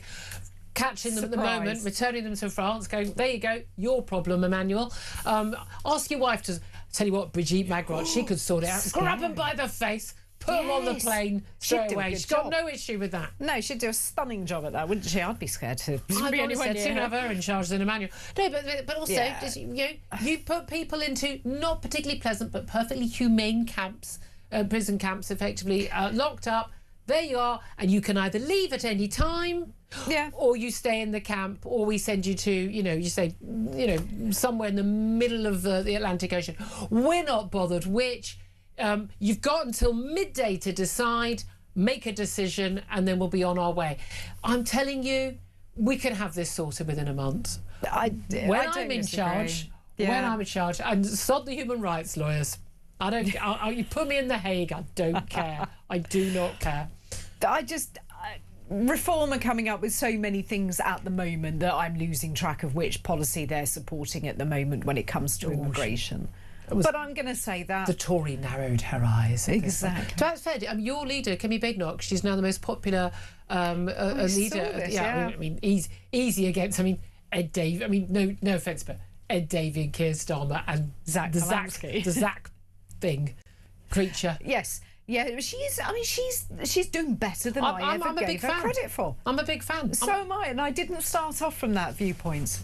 I was a bit. Well, she's up to her game. I mean, what she's realised up against Nigel Farage. When I was a good friend, I'm a big fan as well. I don't think that's going to become as a surprise to anybody watching, listening to this show. You're allowed to do that these are people. I mean, there's people I'm a fan of in the Labour Party, know, and there's some Lib Dems we have regularly on the show because I like them. But I just think these are people who get it. But she had to up her game because, frankly, the level of energy that he has, it's 61 now, 61, 62. Basically sends everyone else to shame. Forget Ed Davey in a wetsuit. But she's now grown into the role as well. So I think that it was a very difficult party to govern in the first place. But all that nonsense about waiting 2 years to have any policies, that was never going to fly. Well, that was what irritated me in the beginning. You need something to go out there with, and she's now doing it. Well, it's going to be an interesting few years ahead, isn't it? And indeed, very interesting month ahead to those elections. 7th of May, the local elections. That's going to be very interesting to watch those results there. Let's take a quick break. Go 344 499 1000 is the number to call, and then we're going to get to your messages and calls. Some on the Iran war, who won, who didn't, and also going to be talking about the doctor strikes as well. This is Talk.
Crown is facing its gravest test in decades, and the royalty from Talk is your front row seat. With royal reputations under pressure and probing questions about public trust, we unpack every twist and revelation with the biggest names in the business. From the throne room at Buckingham Palace to a mansion in Montecito, we follow every royal ripple. Never miss a moment of The Crown in crisis. Subscribe to the royalty from Talk on the app or wherever you get your podcasts.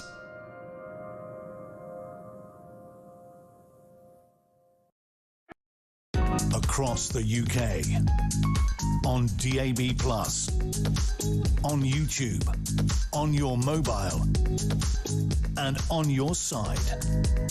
This is Talk. This is Talk, the home of common sense. I'm Julia Hartley-Brewer. 11:31 is the time. Let's get straight to your calls. Dan's on the line in Liverpool. It's called 0344 499 1000. Dan, what do you want to say about this ceasefire between the US and Iran? Who do you think won? I truthfully think Donald Trump is damned if he does, damned if he doesn't. So I think he should have just bit of a bullet and just done what he promised to do. What do you mean by that? I believe that in World War II, we had to do what we did to Germany for the greater good. You mean Donald Trump should have carried on and gone further? Yep. Do you have a dog in this fight? Do you feel strongly about this, and a particular reason why? Yeah, I'm half Iranian, so from my father's side. I think the mullahs of Iran, unfortunately, we have too many people in this country and across the Western Hemisphere who are too leftist and too... I'm not going to call them bad people. I think some of them do generally come from a good place. They're ignorant, but though. They're too naive and ignorant to understand that during war... What that regime is like and the threat it poses. Do you have family members at all still in Iran, or are you still, or is your whole family here? I have a few family members in Iran. My father and grandfather had to escape after the fall of the Shah. Yep. Otherwise, they would have been hung. So my grandfather and my dad really don't have any qualms about whatever happens to this regime. Yeah. But when Donald Trump was talking about, bombing them back to the Stone Age and destroying the civilization, I mean, that would have been a big worry for, everyone in Iran, even people, and we know a huge number of people don't support the regime. I understand that, and I can say that truthfully for me, if I was in Iran right now, I'd be more than happy to give my life for the greater good of the UK and the US. Maybe that's just my opinion, and I could be completely wrong. Yeah. But for me, I think it's going to have to be a little bit like the story of the Phoenix. Iran has to fall and burn, maybe, so it can rise from the better ashes. But you think the US and Israel should carry on? Yep, I think they should carry on. And I think Starmer, unfortunately, has shown his loyalty, and it's not to the Western nation. The word traitor gets passed around so much now, and I know Jeremy Kyle had someone on earlier. He had a video play where he even called him a traitor. At what point do we actually hold our leaders accountable, or is it just going to be he retires, sells a book deal, makes millions, and there's no true accountability? Yeah, no, I couldn't agree with you more on that front. Exactly, it's just he hasn't got a policy, he hasn't chosen the right position. He just sort of shilly-shallied until he sort of didn't have to make a decision anymore. And anyway, we couldn't have offered any proper practical help as far as we can tell. Dan, thank you. Really interesting call. Thank you. David is in Coventry. David, you would rather talk about those doctor strikes, day 2 of the 15th strike by these resident doctors. I wish to take exception to something Dr. Carol Sikora said. Yep. This is something which I never thought I would do. I listened to him throughout the pandemic, and I heard nothing but words of wisdom from him. But in what he said this morning, part of what he said was totally wrong. He said that the NHS is in trouble now because of over 70s. Yeah. The NHS is not in trouble for over 70s. When I left work at age 17 on a Friday, started work on a Monday, and I've worked constantly ever since. I'm in my 70s now, and I'm still working by choice. Most people aren't, though, in their 70s. By choice. Yeah. But Dr. Carol Sikora said it was our fault that the NHS was in trouble. He's wrong. Well, he wasn't really. He was a bit tongue-in-cheek. He was saying people like him, it's elderly people. The elderly people use the NHS services far more, and we're all living longer, and so we're all eventually going to be using the NHS more. My point is more simple than that. You cannot bring 20 to 25 million people into a country over a period of 20 years who've never paid a bean into the system and expect the system to continue to function. Mass immigration has been the primary cause of the problems with the NHS. Quite simply, you cannot bung that number of people into a small country like this and expect it to function. I agree with you. One of my main arguments against mass immigration, I don't think the numbers have been that high, but there was well over 10 million. I mean, it's been a few million in the last couple of years, last 3 years. I agree with you. And again, I live in London, and I've had to go various medical treatment and with family members, and basically, it's about you can hear people speaking, people clearly not being British from the accents or the languages they're speaking to each other, and again, people say that it is immigrants who are basically staffing the NHS. Actually, it's a very small percentage in most parts of the country, but certainly in terms of drawing on the NHS. Nevertheless, it is when people are older that they rely on the NHS more from wherever their background. But we have been fed so many lies by the politicians of the Uniparty and by the mainstream media. The BBC I watched a bit of news on the BBC yesterday. I turned it off because I thought I'm not getting anything like the truth here. Yeah. It's just a simple fact of life. We are in a total mess, and hopefully Nigel will win the next election. If he doesn't, I don't know where we're going to go as a country. I think we're probably finished. Okay, strong words there from David. Appreciate that. 11:37 is the time. We're going to take a quick break, and then we're going to tell you more about the competition, and we're going to be talking a bit more about that 2-week ceasefire with Iran and that cancellation of the Wireless Festival. This is Talk.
Across the UK, on DAB+, on YouTube, on your mobile, and on your side. This is Talk. Good morning, welcome back. This is Talk, the home of common sense, 11:39 time. Claire Pearsall is still with me. Well, we did have a Labour commentator we were hoping to speak to. I think this is one of those post-Easter holidays, chocolate burnout, sunshine is out there. Unfortunately, can't get the tech up on that, so I do apologise. But, you and I can keep, certainly we can keep having a chat. We were talking a little bit earlier about the doctor strikes, and it's interesting that call we just had from I think that was from David, wasn't it? Yeah. He said, again, he's like me. I mean, Carol Sikora, an absolute star during lockdown, during COVID, and talking sensible. People, who knew about all these people not getting treated for cancer? Well, he was talking about it in April 2020, very early on. He was on my show talking about it, and has been basically proven right about everything. But he was saying the problems we've got the NHS, because we had a general chat about the strikes. Doctors are under a lot of pressure. They're all stressed out. We've got financial pressures. We keep throwing money at the NHS, huge sums of money. But there are more treatments. There are more drugs. You invent your fat jabs. Great, that's another load of money to spend drugs on.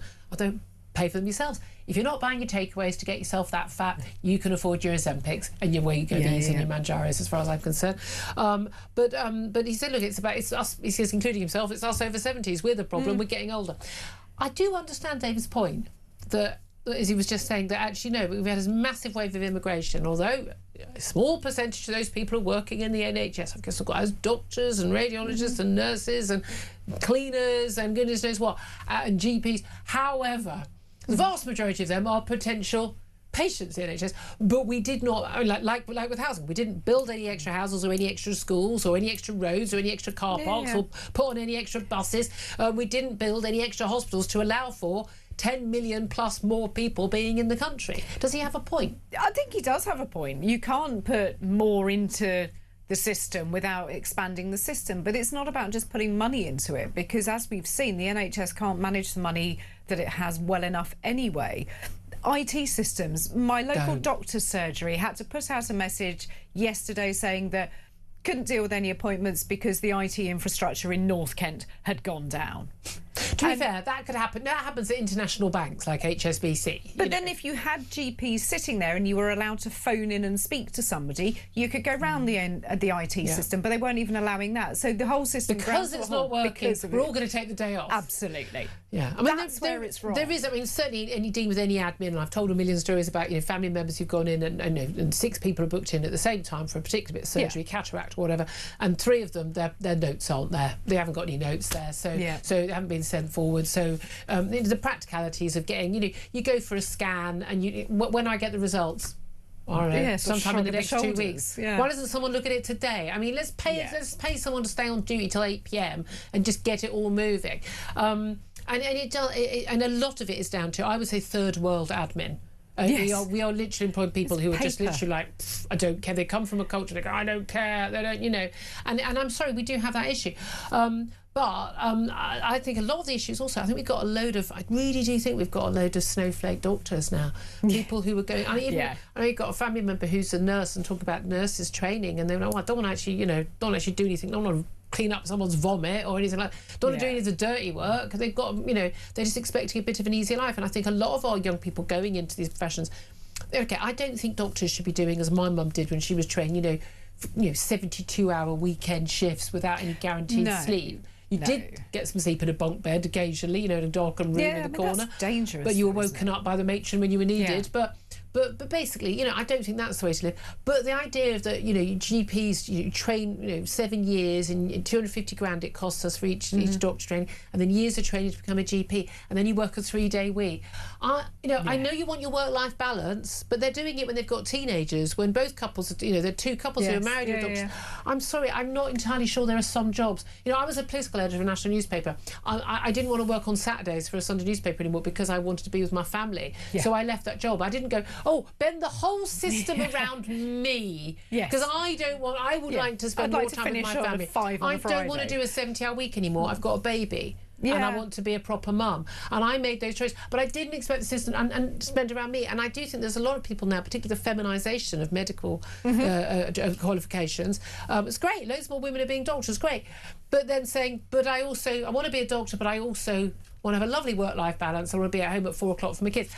Sorry, I'm not sure that works. No, it really doesn't. But this is where the NHS hasn't kept up with modern life, because it is still very much an 8 till 4 or 8 till 5 process, and not open at weekends, because you're not allowed to be sick on weekends or a bank holiday. And then they tell you off for going to A&E. Exactly. But some people are going to fall ill on a Friday night. How very dare they? Morning. And I've had that when my son was very little, and it was sort of the early hours of Sunday morning when he was really, really poorly, that you need some advice. Yeah, they're still dealing with Saturday nights drunkards at that point. Oh, and of course the 111 service just told me to take him to A&E. 111 will always tell you say, I've stubbed my toe, go to A&E, because they cover themselves legally like that.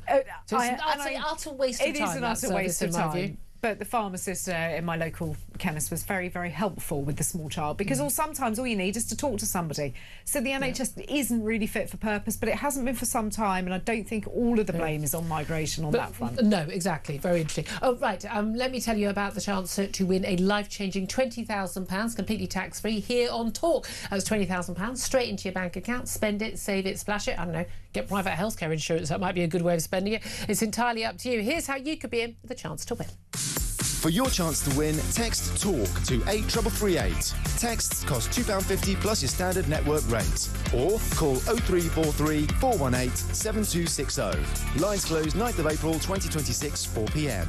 That's when you'll need to answer your phone if it rings. 18 plus, UK residents only. This is a network promotion. Full T's and C's at talk.tv/win. So for your chance to win, text TALK to 83338 now. And a very good luck to that for you with that. Now, we're going to take a quick break. Then we're going to be talking to a former Ukrainian government advisor, Cormac Smith, regular on the show, of course, since the Ukrainian war, about J.D. Vance, the US Vice President's trip to Hungary ahead of the elections on Sunday, when Viktor Orban is hoping to win yet another term in office. But what on earth is J.D. Vance doing there? And what should we read into this? And what has he been saying about Ukraine? We'll talk about that up next. Stay tuned. This is Talk.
Crown is facing its gravest test in decades, and the royalty from Talk is your front row seat.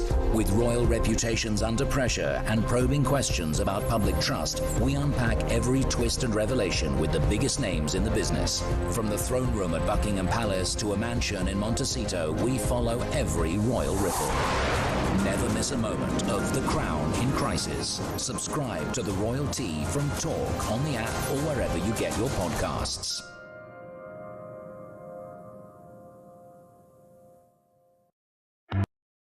Across the UK, on DAB+, on YouTube, on your mobile, and on your side. This is Talk. Good morning, welcome back to the show. 11:49 is the time. I'm Julia Hartley-Brewer. Claire Pearcell is also still with me. Delighted to be joined now by Cormac Smith. He's a former Ukrainian government advisor and a former senior cabinet office civil servant specialising in Russian disinformation, which will help explain what we're going to be talking about with you next. Good morning to you, Cormac. Julia, good morning. It's lovely to see you. Thank you very much for joining us. Now, we've spoken to you many, many times since the Russian invasion of Ukraine, and many times about where we are in terms of supporting the Ukrainians, where the Americans are, the Donald Trump stance. On a day when everyone has been talking very much about what's been going on in the Middle East and what's been going on in Iran, Lebanon as well, it's interesting to focus just briefly on the show on what has been going on in Hungary, because we've got a presidential election on Sunday. Viktor Orban is looking for, I think, his fifth term in office. He's very much a Trump ally. He's been rather much a sort of spoke in the works in terms of the Europeans, in terms of dealing with with Vladimir Putin. But interestingly, the US Vice President J.D. Vance has chosen to go on a visit to Hungary this week. Can you tell us what the purpose of the visit has been and how controversial it has already been? Well, look, the purpose of the visit is quite simply to try and boost Viktor Orban's chances in the forthcoming election. And, you know, it was only yesterday that, with no evidence whatsoever, J.D. Vance accused Ukraine of meddling in the of trying to meddle in the election at the same time that he was there to interfere in the election. So, you know, if this wasn't so despicable and egregious, it would be laughable. But Julia, the thing I want to say this morning is I think most of us are waking up a little bit too late. I hope we're waking up now. J.D. Vance gave us a very clear signal, not this February, but February 2025, when he visited the Munich Security Conference and he berated Europe's leaders. And where did he go straight after that speech? Did he go to see the Chancellor of the Federal Republic? No, he went to see the leader of Alternative for Deutschland, the far-right party, which is also, of course, aligned closely with Putin. So, you know, then only 10 months later, the beginning of December, and I put something out at the time, the beginning of December, the United States published their national security strategy, in which they made it very, very clear that Europe was in their sights also. They talked about, in their view, how Europe is in danger of civilizational decline.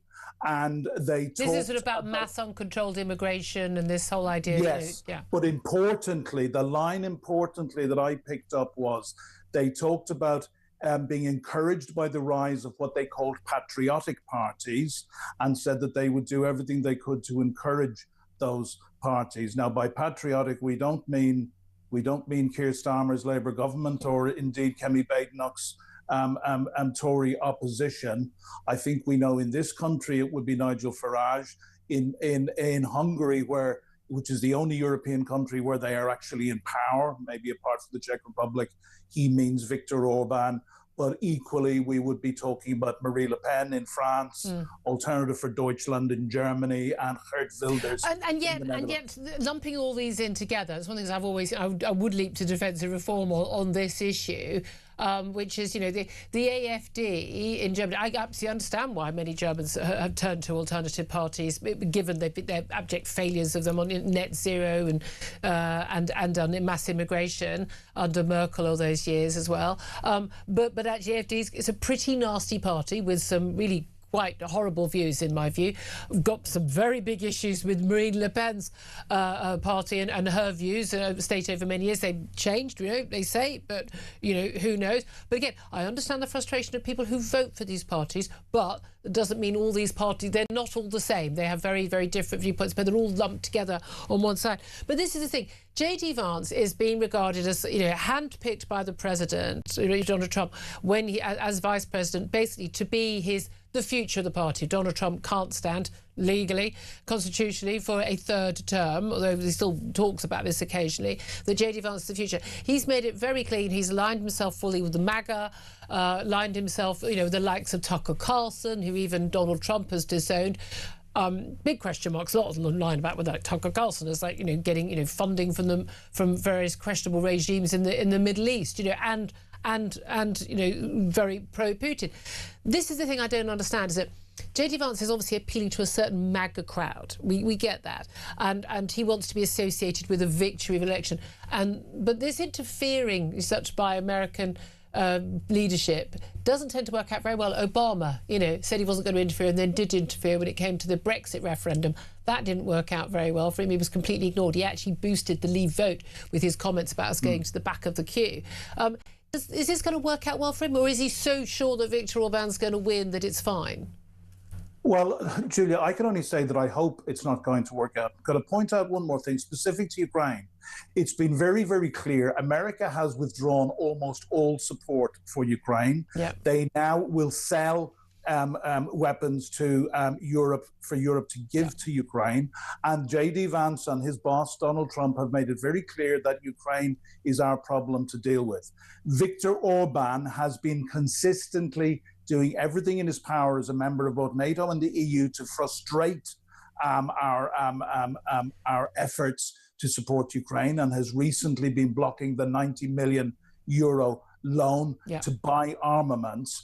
And so why is J.D. Vance coming over specifically to support and to try and ensure the exact words I wrote down that he told a crowd he was giving a speech to? We have got to ensure that Viktor Orban is re-elected as president of Hungary, don't we? So I think the big glaring elephant in the room here that we've got to focus on is the links between the Kremlin and the Trump White House. And this has been a concern, or whatever it is. And also the fact that in that same national security strategy, it lays out very clearly the new world order envisaged by America now is great powers and spheres of influence, which will be America, China, and Russia, possibly joined by India and possibly joined by Japan, to replace the G7, and not a single European country or the EU have a place at that table. But to be fair, we've put ourselves, but Cormac, we've put ourselves in that position by not being able to provide our own defence, relying on America too long, and being too mealy-mouthed and unwilling and wringing our hands rather than taking action. So, I mean, we've brought that on ourselves, and you earn your place at the table. But yet, I'm massively concerned about the hold that Vladimir Putin clearly has over Donald Trump for whatever reason, whether it's just admiration or is there compromise. But again, how that does spill over into international affairs, into what happens in Ukraine, into what happens in the Middle East as well. But those comments you mentioned earlier, that J.D. Vance, she talked about how the Ukrainians were basically behind misinformation and election interference, when we know absolutely that the Russians were the ones who've been blatant and open in doing that, as have the Chinese, North Koreans and the Iranians as well. I mean, J.D. Vance he's a clever guy. He's an exceptionally clever man. He knows what he's doing. He's not doing this by accident. It's not ignorance. That is something to worry about. And it's not, could I say one more thing, is absolutely agree with you. And what he is doing is not in Europe's interest. Now, I am no fan of Donald Trump. And when he was elected almost 2 years ago now, when he was actually elected, a year and a half ago, I went out and said that if there was one silver lining only, it would be that it would force Europe to stand up and take our responsibility for defending ourselves. I believe we're at a point now, and we are way behind here in the United Kingdom as in other countries. We literally are going to need to spend twice at least. At least. What we are currently spending on defense, because we can say goodbye to America as a reliable security partner. They are gone. We are in their sights. We are not at the table. And if you're not at the table, you are on the menu. Yeah, so, very, very good point. Cormac, we'll have to leave it there. Very, very worrying words. Cormac Smith, former Ukrainian government advisor, used to work at the Cabinet Office looking at Russian disinformation. Claire Pearsall, your response to all of that? I think Cormac's absolutely right. And what is concerning is meddling in another country's set of elections, especially the ones that are only due to place on Sunday. I mean, Viktor Orban wants to invite him, but people want to be influenced by that. I just think about JD Vance. JD Vance does detail. He knows what he's doing. Yeah, he does. This will be about what's going on with the MAGA crowd back at home. But I mean, again, it's a serious concern. I'm not a conspiracy theorist, but Donald Trump's attitude to Putin, it just doesn't make sense. No, it really does. I'll tell you what we can ask about this. Actually, is that Lord Dannatt, Richard Dannatt, is the former head of the British Army, and he's our next guest, so we'll get to him. I want to hear from you as well, 0344 499 1000, in particular about who actually won this war in Iran. This is Talk.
Across the UK, on DAB+, on YouTube, on your mobile, and on your side. This is Talk.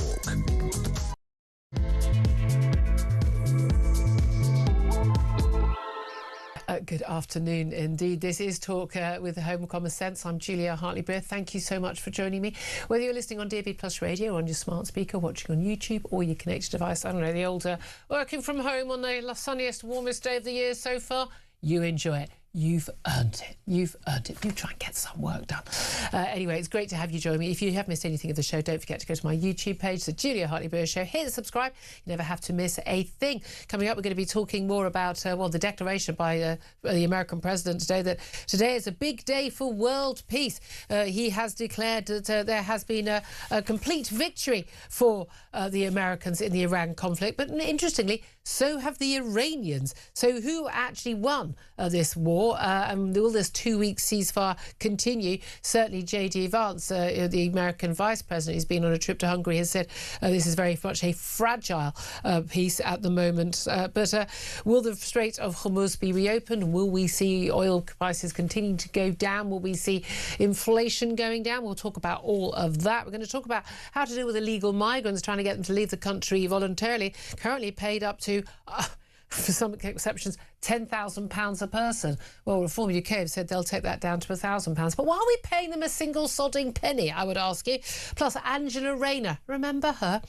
The former Deputy Prime Minister, she brought in that employment rights bill. Well, the Workers' Rights Police are going to have the power to force their way into offices under Labour's new employment laws. That's going to work out well, isn't it? More people with lanyards coming into your building without your permission.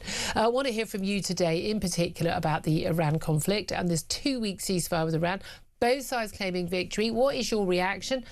Give us a call, 0344 499 1000. Text the word TALK in your message to 87222. Get in touch on X at talkTV. Calls are charged at the national rate and text cost £1, standard network rate message. Joining me for the whole show is Claire Pissell, former Conservative Government Advisor. Afternoon, once again to you. I'm going to go straight to my first guest in this hour right now, because I know he has to be away about certain times. So I want to make sure I get as much time with him as possible. And the perfect guest to have on a day like today, it's Richard Lord Dallet, former head of the British Army. A very good afternoon to you, sir. Julia, a very good afternoon to you as well, and a very fine afternoon to you too. Yep, absolutely. Well, look, 2-week ceasefire, both sides claiming victory. Who actually won, if anyone? Well, I think winning and losing, it's a very fine line. I would categorise this as a very expensive away score draw, which both sides can actually take some positives from.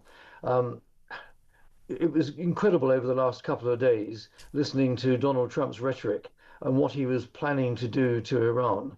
And one had to say to oneself, is he really going to do that? Or is he going to pull up at the last minute? Did you think at any point he would, bomb them back to the Stone Age, destroy their civilization? No, I didn't. And I'm not even terribly sure it's within their capability to do that. Yes, they could have done a lot of damage, but I think even the photographs that we saw on international media yesterday of civilians lining bridges, standing around other infrastructure sites, that just said this is just not going to happen, and nor should it happen.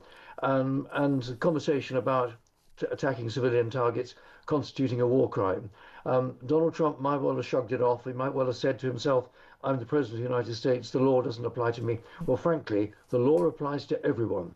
And I think he's... Although America doesn't sign up to any of the international courts, and there is that argument that actually if it's dual use, an energy plant or a bridge that enables the Iranian military, that it wouldn't be a war crime. But certainly once you've got, children lining up on bridges, I mean, the language itself, again, I agree with you. I mean, I didn't think he'd go ahead with it. But do you think that his language, his bombastic threats, is it likely that brought the Iranians to the table, or actually did it just make everything rather more dangerous? Well, he certainly made his position very clear, and I think the Iranians were quite sensible to listen to it. But I think one mustn't underestimate the role that Pakistan has played in this. Perhaps you could say a slightly surprising mediator, but they appear to have played a positive role. And it has given an off-ramp both to the Americans and also to the Iranians. Now, what we're going to have to do is watch very closely over the next 2 weeks to see what does and does not happen. The obvious litmus test is whether the Straits of Hormuz will be opened, whether tankers will start to flow through, and that'll have some effect on the world economy, if not immediately, then over time. Yeah. But I think the other, I don't want to use the expression joker in the pack, but I think the other front we have to look at is Israel's insistence that it is not going to stop its attack on Hezbollah in southern Lebanon. And I think that's an interesting exception that the Israelis have made for themselves. Well, I mean, perfectly reasonable. I mean, that's a completely separate issue from... I mean, I know Hezbollah funded and aided by and basically dreamt up by the Iranians, but at the end of the day, the threat from Hezbollah to Israeli residents in northern Israel is unacceptable to any nation state. And it's been unacceptable for a long time. And undoubtedly, the Israelis have taken every opportunity last year and more recently to degrade Hezbollah's capability. But I think I only raised that in the context of this ceasefire to see whether, in fact, that might be a factor which will contribute to the breaking down of this ceasefire, which, taking the widest possible view, is not in the world's interest to see this ceasefire breaking down. Is it hope over the 2-week period, that there can be some grounds for a more lasting settlement. Well, indeed, and a more lasting settlement based on I suppose it's going to have to be, if it's a ceasefire rather than total, annihilation or obliteration of the Iranian regime, if there is still, a regime there to negotiate with, as it appears to be, then there's going to be give and take on both sides. And I would hold no candle to Donald Trump's claimed negotiating prowess. I don't think there's really much evidence for that at all. Gaza hostages, yes, but on every other area, Ukraine, elsewhere, not entirely sure. But we've got a 10-point peace plan, which apparently, from Iran, apparently is the basis for the start of talks, and even Washington has said this is going to be the basis for talks. Commitment to non-aggression, control of the Strait of Hormuz to Iran, which they didn't have before, accepting Iran's uranium enrichment, lifting all sanctions and lifting all UN Security Council resolutions. So basically they can make money from charging boats going through the strait. They can carry on enriching uranium, building a nuclear facility. They can carry on earning money through oil and gas trade, paying compensation to Iran, which sounds utterly bizarre, and US combat forces withdrawing from the region, and also cessation of war in Lebanon. I mean, I would say, I think there's, maybe one of those, termination of all border governance resolutions, maybe. All of those are utterly unacceptable, are they not, to the Americans, surely? Yes, I would agree with that. I think that complete list is a wish list for the Iranians. And of course, if it were to be accepted, there is then no doubt at all as to who are the clear winners of this conflict. And it would be Iran on the basis of that 10-point plan. So that is just not going to happen.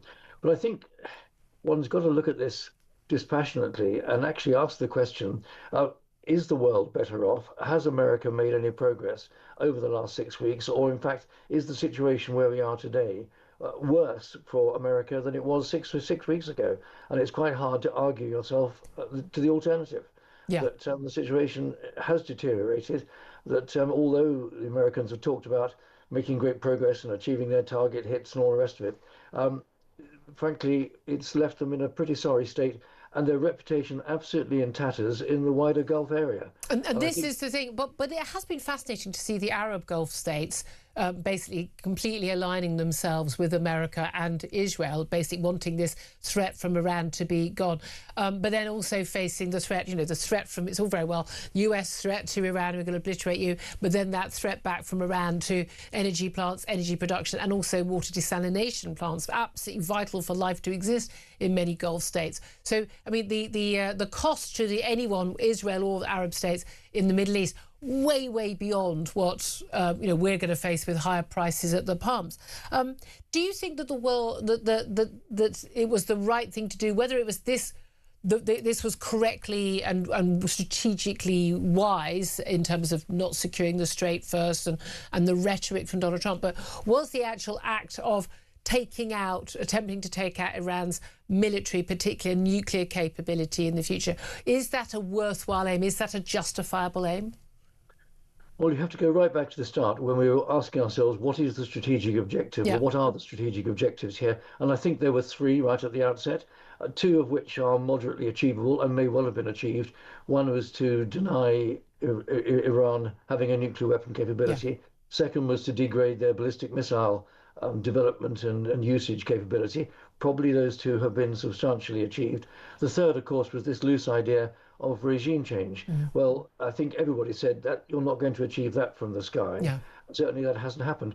I think the interesting thing to watch in the future is to see what the effects on the mass of the Iranian people is going to be as a result of all this. I mean, there was significant opposition, very much suppressed opposition in Iran to the Ayatollah's regime. I think the intervention of the United States in the way that they have acted will have probably hardened many people's attitude against the US, yeah, and probably more in support of their regime. But I think we'll have to watch it over time just to see whether the IRGC really does still have the iron grip that it's had, yeah, in the past, whether they are willing to, if people come out on the streets, to murder another 20, 30, 40,000, such as they did at the beginning of this year, or not. That's going to be the big test. The attitude of the people of Iran is going to be very interesting to watch over the course of the next few weeks and months. Yeah, absolutely. And in terms of where we go now, we've got a big impact coming down the line, as many countries do economically. We've also had, well, I suppose, a reality check here in the UK about our diplomatic and military prowess in the world. Our Prime Minister Keir Starmer is off to the Gulf today. We don't know where yet, but he's going to obviously pop up somewhere, wants to be involved in the talks about this ceasefire. HMS Dragon, I don't know whether he's dropping off spare parts for it, but apparently it's after a week getting it ready, 2 weeks sailing to Cyprus to protect our RAF base there that had already been attacked. We had to resort to the French defending us.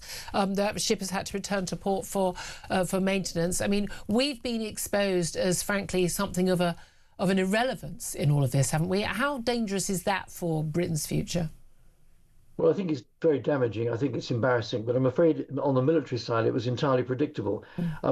For how long have people like me and other commentators, people who have spent a lifetime in the military, how long have we been saying that we have seriously underfunded defence, effectively since the end of the Cold War? Successive governments of both major parties have taken peace dividend after peace dividend, and we've hollowed out our armed forces and been exposed cruelly, in the case of the Royal Navy, over the last couple of months. Whether or not it was the right thing to have sent an aircraft carrier, there wasn't one available. Whether or not it was the right thing to send a Type 45 air defence destroyer, there wasn't one available. Now, HMS Dragon, which was in refit anyway, or in a maintenance period, was hurried out of Portsmouth and sent off to the Mediterranean. And clearly, all the work on it has not been finished. So once again, these Type 45s, which are potentially extraordinarily capable warships, have proved themselves to be unreliable. And again, I'm afraid it comes down to some poor decision-making in the Ministry of Defence and huge underfunding of our defence capability. I mean, how many more wake-up calls do we require? Not many more, I would suggest. Yes, absolutely. It's really been good to talk to you. Thank you so much, Lord Dannatt, as a former head of the British Army. Thank you very much again. Claire Pissell, he's been saying an awful lot of that stuff on this show again and again and again. I can't think of a former Defence Secretary, a former head of the Army, the Navy, the Royal Air Force, anyone, the senior figures who hasn't been saying that. We've just been exposed. And again, Keir Starmer, he wants to be involved in all the talking, the diplomacy. You know what? You get involved with that when you've got economic might and military might. You need to have one or preferably both. Now, America's got both. China's got both. Russia has an awful lot because of its oil and gas supplies as well. You need to be a player to be at the table. We're not players anymore, and that has been a deliberate decision over many years by politicians, Tories and Labour, to just basically say, we don't want to be the world's policeman. We don't want to ally ourselves with America on this. We're just going to go quietly, and just keep our head down. But you don't get the option. No, you don't. And it's a really dangerous experiment to think that you can get away with that and have nothing to back it up with. But successive governments have never understood the amount of money that you need to spend, the investment that you need to make, and it's almost immediate. And it is a lot of money. It's more than nurses cost. A frigate or a destroyer or a these warship. Things are incredibly expensive They take to a very long time. And they do take a very long time, but we are so bad at the recruitment process for personnel, but also just the procurement process for these ships. Do we not remember when Tony Blair ordered some aircraft carriers that when they came, they weren't big enough and they couldn't take the jets, kind of jets that we needed the jets them. couldn't take off. Because we but how didn't does that think even that happen? through. I mean, I've had enough building work done over the years, and I also like, no, but I want the washing machine. I mean, it needs to be here because otherwise you can't open the door. You know what I mean? And there are times when you find yourself going, I've explained this 15 times and I don't understand why this has all gone wrong. But surely everyone involved in procuring this amazingly expensive high-tech stuff knows what they're doing, and yet ends up costing 3 times as much, takes 3 times as long, doesn't work when it arrives, and is already out of date by the time it arrives. Well, you know what? That's no longer going to be an option because we are facing the threat of America pulling out the NATO umbrella, that umbrella closing down. Oh, you think the French and the Germans are going to be able to defend, with their current forces, what's going on in Europe? We'll have to be back there again. We've got the threat from Iran. We've got the threat from Russia. They don't even pretend they're not threatening us. They say it openly. The threat from China, economically, cyber espionage, cyber attacks. I mean, we've got Russian jets and Russian ships, patrolling around our nation, around our island state, checking where our cables are for our communications, where the pipelines, the gas lines. I mean, come on. I mean, this is literally like someone standing in front of you, punching you in the face repeatedly, and you going, no, I think I'm fine. We're not fine. And it's so frustrating. And then we've got the Prime Minister. He's right now somewhere on, Blair Force One or whatever we call it. He's flying out. I was always in favour. We're a first world country. We should have our Prime Minister should fly by private jet. I'm sorry, I've never had an issue with that. For God's sake, have some self-respect, people. Some two-bit banana republic in Caribbean or in Africa. They've got gold-plated, give the man a private jet so he can get some useful work done. He's going out to the Gulf. God knows where he's going to pop up.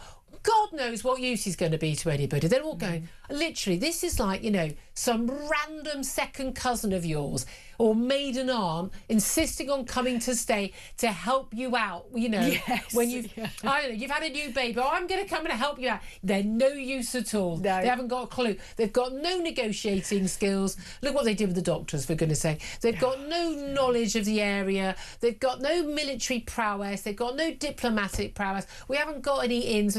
It's an embarrassment. It's going to be an embarrassment to have him there, and he's going to do some pompous conversation about how what we want is peace. No, I don't want peace, mate. I want safety. Yes. And sometimes being safe, Winston Churchill wasn't a warmonger. Yeah, exactly. Sometimes you have to go to war, and we didn't back up our ally. I just find the whole thing so... I don't trust the pygmies who lead us anymore. And I'm not a warmonger. I'm not gung-ho. I'm just saying you need to have leaders who get it. And he doesn't get it. No, he really doesn't. And all he'll use it for is a photo opportunity, a soundbite, Paul clip that everybody can go, that was awful. He thinks he's had a good war, and his PR and his useless people in Number 10, they think this is helping them in the local elections because he hasn't sided against Iran, really. He hasn't stayed with the big Satan in America, and he thinks that this is going to help him in the war. In fact, most people look at him going, what? You're irrelevant. Most people are looking at the price of petrol at the pumps or diesel and saying, you haven't helped us in the slightest. It's now costing me twice as much to put some fuel into my car. It is really that simple. Stop. And again, it comes back to Donald Trump. You don't have to kowtow. You don't have to do that awful, embarrassing thing where everyone goes, this awful cabinet meeting where everyone goes, and this is thanks. Pete Hegseth, the War Secretary, when he did his last speech, and but talking about how they rescued those 2 airmen, and it was an amazing, wonderful, amazing, all credit to them. Maybe shouldn't have lost them in the first place, just throwing that out there, but they went and got them. They got them back alive, and that is great, and an amazing ability to do that. But this whole this wouldn't have happened without the leadership of the brilliant Donald Trump and on his amazing decision and blah blah blah blah blah. I mean, they're talking about him like people talk about Kim Jong-un. Like people have to talk about Putin, this is weird. It is weird. And even Marco Rubio, who's the grown-up in the room, he does it. So J.D. Vance plays along. Pete Hegseth has literally got his tongue so far up Donald Trump's bottom. I mean, he can't taste anything else. I'm sorry. It's repulsive to watch. And you don't have to have Trump derangement syndrome to go, no normal person needs that level of flattery. It's not good for you. No, it's not really healthy, and certainly not in a democracy. He's not a little emperor. He's not the Messiah, he's a very naughty boy. He's not the Messiah. No, but that's the thing, and he's not. And I think there are loads of good things that Donald Trump has done. I think there are some bad things he's done. I don't rate him as a human being, but he's done some good things, and he's got more mettle, and I'm still glad that he is in power and not Kamala Harris or Joe Biden. The world is a safer place with him. But when he goes off in this mad rhetoric, when he doesn't do detail, when he demands this level of flattery, and he clearly isn't paying attention to some of the grown-ups in the room who know stuff, that scares the hell out of me. And we don't have we don't have a Prime Minister who can whisper into the ear, a Tony Blair who was able to actually offer some sense, with the Iraq War and the like. I know, he went along. I still think he was right with the Iraq War. I think the Iran conflict was right. They didn't carry it out in the right strategically. Yeah, I think you're right. It's an unhealthy place to be for the president to have everybody saying how wonderful he is at all times and no one challenging any of the decisions that are being made. Why is nobody stopping him from putting stuff out on social media in the middle of the night. Stop swearing. Stop swearing. And don't threaten capital letters. And don't threaten to do something that would be a war crime. Yeah. No one is challenging that behaviour. There's no filter. No. It is just him, and that is not a good place to be. But sometimes I wonder who's more embarrassing, Donald Trump or Keir Starmer? Well, do you know what I mean? This is thin line. Just saying. 12:23 is the time. Tell you what, actually, we're going to do the competition reading, then we're going to get to your calls after that. We are giving you the chance to win a life-changing £20,000, completely tax-free, here on Talk. Or maybe if Keir Starmer won this, he could buy some missiles. £20,000 straight into your bank account. Spend it, save it, splash it. It's entirely up to you. Here's how you could be with a chance to win. For your chance to win, text TALK to 83338. Texts cost £2.50 plus your standard network rate. Or call 0343 418 7260. Lines close 9th of April 2026, 4 p.m. That's when you'll need to answer your phone if it rings. 18 plus, UK residents only. This is a network promotion. Full T's and C's at talk.tv/win. So for your chance to win, text TALK to 83338 now. Very good luck to you. 12:24 is the time. This is Talk. We'll get your calls up next.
Crown is facing its gravest test in decades, and the royalty from Talk is your front row seat.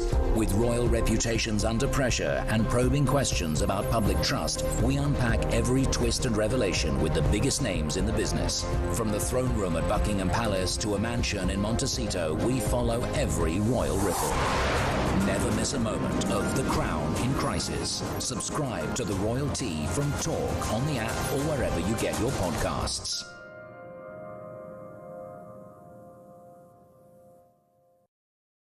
Across the UK, on DAB+, on YouTube, on your mobile, and on your side. This is Talk.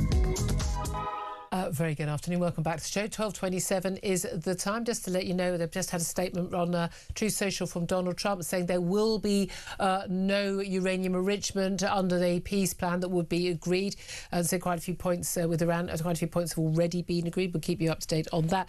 Also, to let you know, the BBC, according to a statement we've just had from the Executive Complaints Unit, get them at the BBC. The BBC did breach its editorial standards by broadcasting a racial slur during the BAFTA Film Awards ceremony back in February. This was, of course, where the Tourette's campaigner John Davidson, who was at the ceremony because the film about his life was actually up for awards, he involuntarily, because he's got Tourette's, shouted a racial slur, the N-word, to two actors, Michael B. Jordan and Delroy Lindo. as they were presenting one of the categories, they walked up on stage as two black men to have someone shouting the N-word, which you could imagine utterly unacceptable. Except in the context, of course, that someone who's saying it wasn't meaning it as a racial slur and wasn't intending in any way to be aggressive or to cause any hurt or offence. But it was a breach of editorial standards. It does seem to me to be one of those things where, rather too predictable and a failure to act. And it was kept on the... they had a delay on it. I think by a couple of hours. They could easily have edited it out, but also they could certainly have taken it down from their streaming, which was still available on iPlayer for quite some time. Claire Pearsall, your thoughts on that? Because I can completely understand both sides on that one, because you've got the right to go up on stage as someone who's black and not have someone shout the N-word at you. Yeah, you do. I mean, the BBC, fundamentally, the handling of it, again, has been appalling. It's how they handle it. It is, and they had enough time to be able to edit that out. And you can only imagine... What's the point of having a delay on it if you're not going to edit these things out? Exactly. But you can only imagine the sort of hand-wringing in BBC headquarters about somebody with a disability, that we can't discriminate against them, or no, now there are black people involved and we can't discriminate against them. You can imagine, can't you, that they weren't going to make any decision whatsoever, No. Whereas most people would have said, remove that, remove it off your streaming platform, and off you no go. offence was intended, but offence was taken. But and again, I think there are limits on what people can say. But again, it's just that thing where surely it's about intent. It's like professors losing their job at because they're explaining the N word or another word they're using, which someone. I'm going to say the N word because people don't want to hear the word. I don't want to hear the word, and I don't want your children in the car repeating the word and go, "What's that, mummy?" There's a reason why you're not allowed to say these words on air, and I really agree with those rules. Yes. But if someone was explaining that word and having a conversation about it intellectually as a debate about whether black rappers should be using that word, for instance, and I would say I think you should probably stop using that word if you don't want other people to use it. Personally, it's a personal opinion. I think some of the black women rappers and white women rappers, some of the words they use about themselves and about other women. Maybe you should stop calling yourselves those words. And then might not encourage other people to use those words against you. But that's different. You need to find out people losing their jobs because they're just saying the word. But that's like it's got a word with that power. It has power when it's used as a word of abuse, but it wasn't in that circumstance. And it really wasn't. This is somebody with Tourette's who cannot help, and it was explained best to me by somebody who said it's like a computer program that gets stuck. The word is in their head and they cannot do anything else other than spout it out. They don't mean it. They don't mean to cause offence.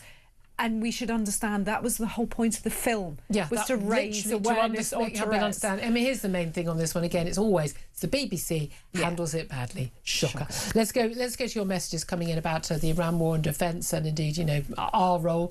Keir Starmer off to the Middle East. I've asked you, what's your reaction to both sides claiming victory, the US and Iran? Ben says, taco has taco. Taco refers to Trump always chickens out, the phrase on the internet.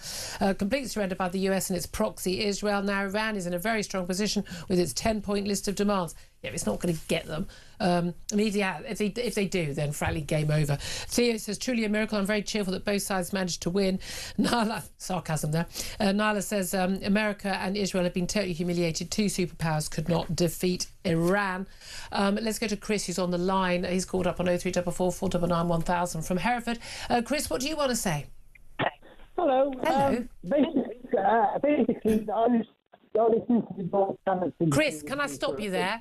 I think your line was very clear before you got on air. The guys were saying to me, but could you... I always say this because it's a tech fix. It's like turning it off, turning it on again. Can you move one step to the right or left? It nearly always works. All right, can you hear me now? A bit better, but move again. Hold the phone right to your ear. We'll try all the other options. My phone's playing up. That's better. Don't move. Stay exactly there. Right. Just a quick thing is our UK defence, to be frank, is a bit of a joke, to be honest. Yep. You say a bit of a joke. I go more than that. Because the thing is, you look about 15, 20 years ago, our defence was really good, and basically our defence budget was really good. Yep. But now we've cut our defence budget, and to be honest, I I claim benefits. I'm on the benefit system, but we're putting too much into benefits and stuff like that, where that money from benefits can go into the UK's defence. Because at the moment, and I'm being funny, but we can't. If somebody invaded our country now, I don't think we could defend it properly, to be honest. No, we certainly can't defend a lot of our interests around the world. I agree with you. And by the way, again, if you're on benefits because you need benefits, we're all proud to pay taxes, live in a civilised country that does that. But that's very different, isn't it, from all the people who are, apparently anxious on a Monday morning. Yeah, well, I have got a severe heart condition as well, and I've basically, I've just been told that it could be terminal. So I'm so sorry. I know it's just I'm going to go for surgery and everything, but what I'm trying to say is I'm again I claim benefits and all that, but we're putting too much into the benefit system. Yeah, and we need to spend the money where it needs to be spent. Chris, thank you for your call. Listen, we're wishing you, everyone here is wishing you the very, very best of luck. We'll keep our fingers crossed for you. Hope things work out all right. Thank you for that call. 12:34 is the time. President Trump he's busy. He's busy on the socials. He has said the US will work closely with Iran. We've determined to have gone through what will be a very productive regime change. They haven't really changed the regime. There will be no enrichment of uranium, and it's so that he's made that very clear. Many of the 15 points have already been agreed to. Thank you for your attention to this matter. It's always when he's serious. He's also just posted on Truth Social, a country supplying military weapons to Iran will be immediately tariffed on any and all goods sold to the United States of America, 50% effective immediately. There'll be no exclusions or exemptions. But I mean, we know some of the weapons are coming from countries which he does a lot of trade with. So interesting development there. We'll see how well that works out. Anyway, 11:34 is the time. I'm going to take a quick break. Up next, going to talk about reform, vowing to get tough and slash those payoffs. We go to illegal migrants to get them to pretty please leave the country. Would you mind awfully with honey on top? We're going to talk about that with Rafe Hadel-Manku. This is Talk.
Across the UK, on DAB+, on YouTube, on your mobile, and on your side.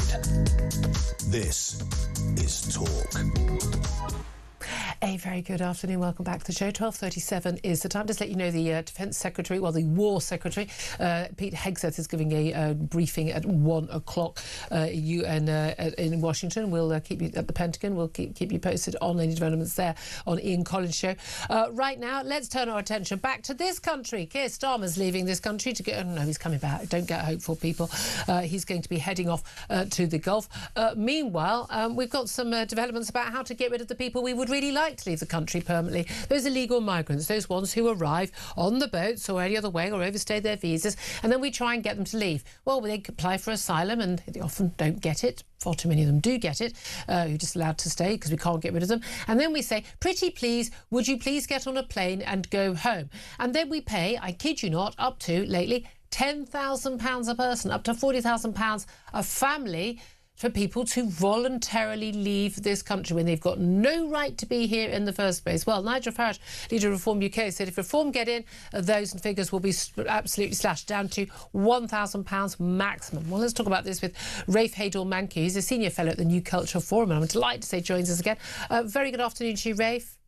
Hello, great to be with you. Great to you. I was listening to you actually on one of the shows yesterday. I think it was on Kevin's show last night, and talking about all of the latest madness. And it's always so good to hear from your voice of common sense. Absolutely, for sure. I have to say this reform plan seems like a voice of common sense. There's been up to sort of £1,000, well, £2,500, £3,000 being offered to some of these migrants. Not always everyone getting it the full sum to please leave, but there's £10,000 per person for getting families to leave. It's absolutely horrifying for people, especially £40,000 for a whole family. That is more than the average income in this country. Yes, and let's be clear here. This is for illegal immigrants. I'm actually a very strong proponent of voluntary incentivised payments being made to legal migrants to go back, people who've got the right to be here, because by the time an average 3/5 of the migrants we've had legally have been low-skilled, low-wage earners. They cost the taxpayer £150,000 each by the time they get to pension age. If they get to 80, they cost £465,000 each. So I think paying legal immigrants £30,000 to leave the country makes sound economic sense. But we're talking about illegals here. They have no right to stay in this country. Why are we paying them £10,000? I think the model in America, which Nigel Farage and Reform are correctly following, seems to have worked extremely well in the States. 3/4 of the people that have been deported from America have gone back to their country of origin, and the Americans will just pay for their transport and for about $1,000 worth. It seems to me that's exactly what Nigel Farage and Reform want to do here. It seems to me a very sensible policy, something that's definitely worth trying. I mean, you need to figure out what the exact sum is. Maybe that needs to increase slightly or whatever, but 10,000 is clearly crazy. Yes. They have no right to be in this country. If countries aren't going to take them, ban them with visas as well. We have that policy recently announced also for slavery reparation countries. I love that. Yes. Another great policy. Yeah, absolutely. I mean, again, this is the thing. We've got loads of the soft power which we choose not to use. No, sorry, you can't. You and your diplomats and all your dignitaries and their families, you can't come shopping in London. Not an option for you anymore. We're going to close the door. But this is the thing. I suppose a lot of the time we're hearing, and like these payments to some of the illegal migrants coming off on boats and paying them to get back, that actually the cost of fighting these cases,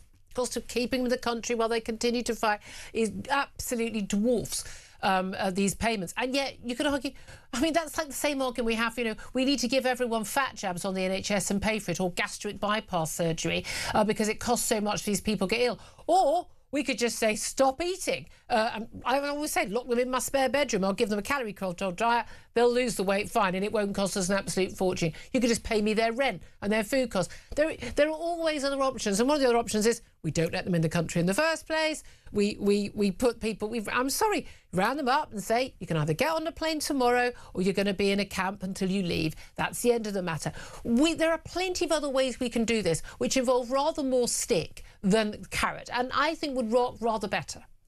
Yeah, well, one of the great policies which needs to be implemented by a future government, be it Reform or whatever, is a policy whereby if someone's application is refused, they're deported immediately. So they have to appeal their rejection from their home country or from a third country, because currently they can stay here for years at our expense whilst their appeal process goes through the courts and you get all these crazy judgments. Far better to deport them immediately. They can then appeal from the home country, and there's much less chance of them actually coming back here at all, but they won't be a burden on the taxpayer for the next 3, 5, 10 years, however long the application. Well, and we know how many people are basically getting, leave to remain who are not. I mean, the experts on this that we speak to, border first experts, say, a lot of these people, they're not being given asylum, but they're being allowed to remain because we've got no chance of getting rid of you, and you could just move them from one set of books, the Home Office paying for their accommodation, just move them out. They go, oh, brilliant, at least we're not paying for their accommodation anymore. No, we're just going to pay taxes for their benefits. Because, of course, these people, I know it's a shock to everyone, are not all engineers and doctors, and they're not necessarily going to earn a decent salary. A lot of them don't have English language skills, they can't get a decent job, they're going to work as an Uber driver off the books while claiming benefits, while we pay their housing benefit and everything else. Either way, they cost us money. The main thing is for them to not be in the country, and the best way of them not being in the country is stop them coming here in the first place, and or making life, not very pleasant when they get here. Yes, and the key point is these are not asylum seekers. These are economic migrants. Well, they're not even economic migrants. They're economic migrant scouts. The reason that there are young men coming over here is because they're sent by their families. If you're fleeing war and pestilence and everything else, you don't leave your daughters and your sisters and your mothers behind, do you? Exactly. The real refugees are the ones we saw from Ukraine. Women, the elderly and children. Yes. The young men are coming over here, paid for by the families, because once they've got indefinite leave to remain and they can settle here, they can then bring the rest of their family over. That's the way that it works. We need to wake up to what's happening here. And yes, and we know from the Boris wave, because they're no different to the Boris wave migrants. And with the Boris wave, we had 4.8 of 3.6 million visas that were granted. 0.8% were doctors, 0.6% were scientists and engineers. Exactly, and the vast majority were not working. They were here on visas where they were either students, and again, a lot of that is that's just a scam. It's just to get into the country and work illegally. A lot of them are dependents as well. I mean, are they all paying for private schooling? I'm not sure they are. I mean, this is the reality. And this isn't about being harsh. People saying, the left will say, oh, this is all so uncaring. So, no, I'm sorry. I just don't think that we have to take in the entire world's people who think they'd like a better life. If you want a better life, why don't you work and improve your own country? Why don't you campaign for, for better rights in your country? Why don't you stand up to your tyrannical government?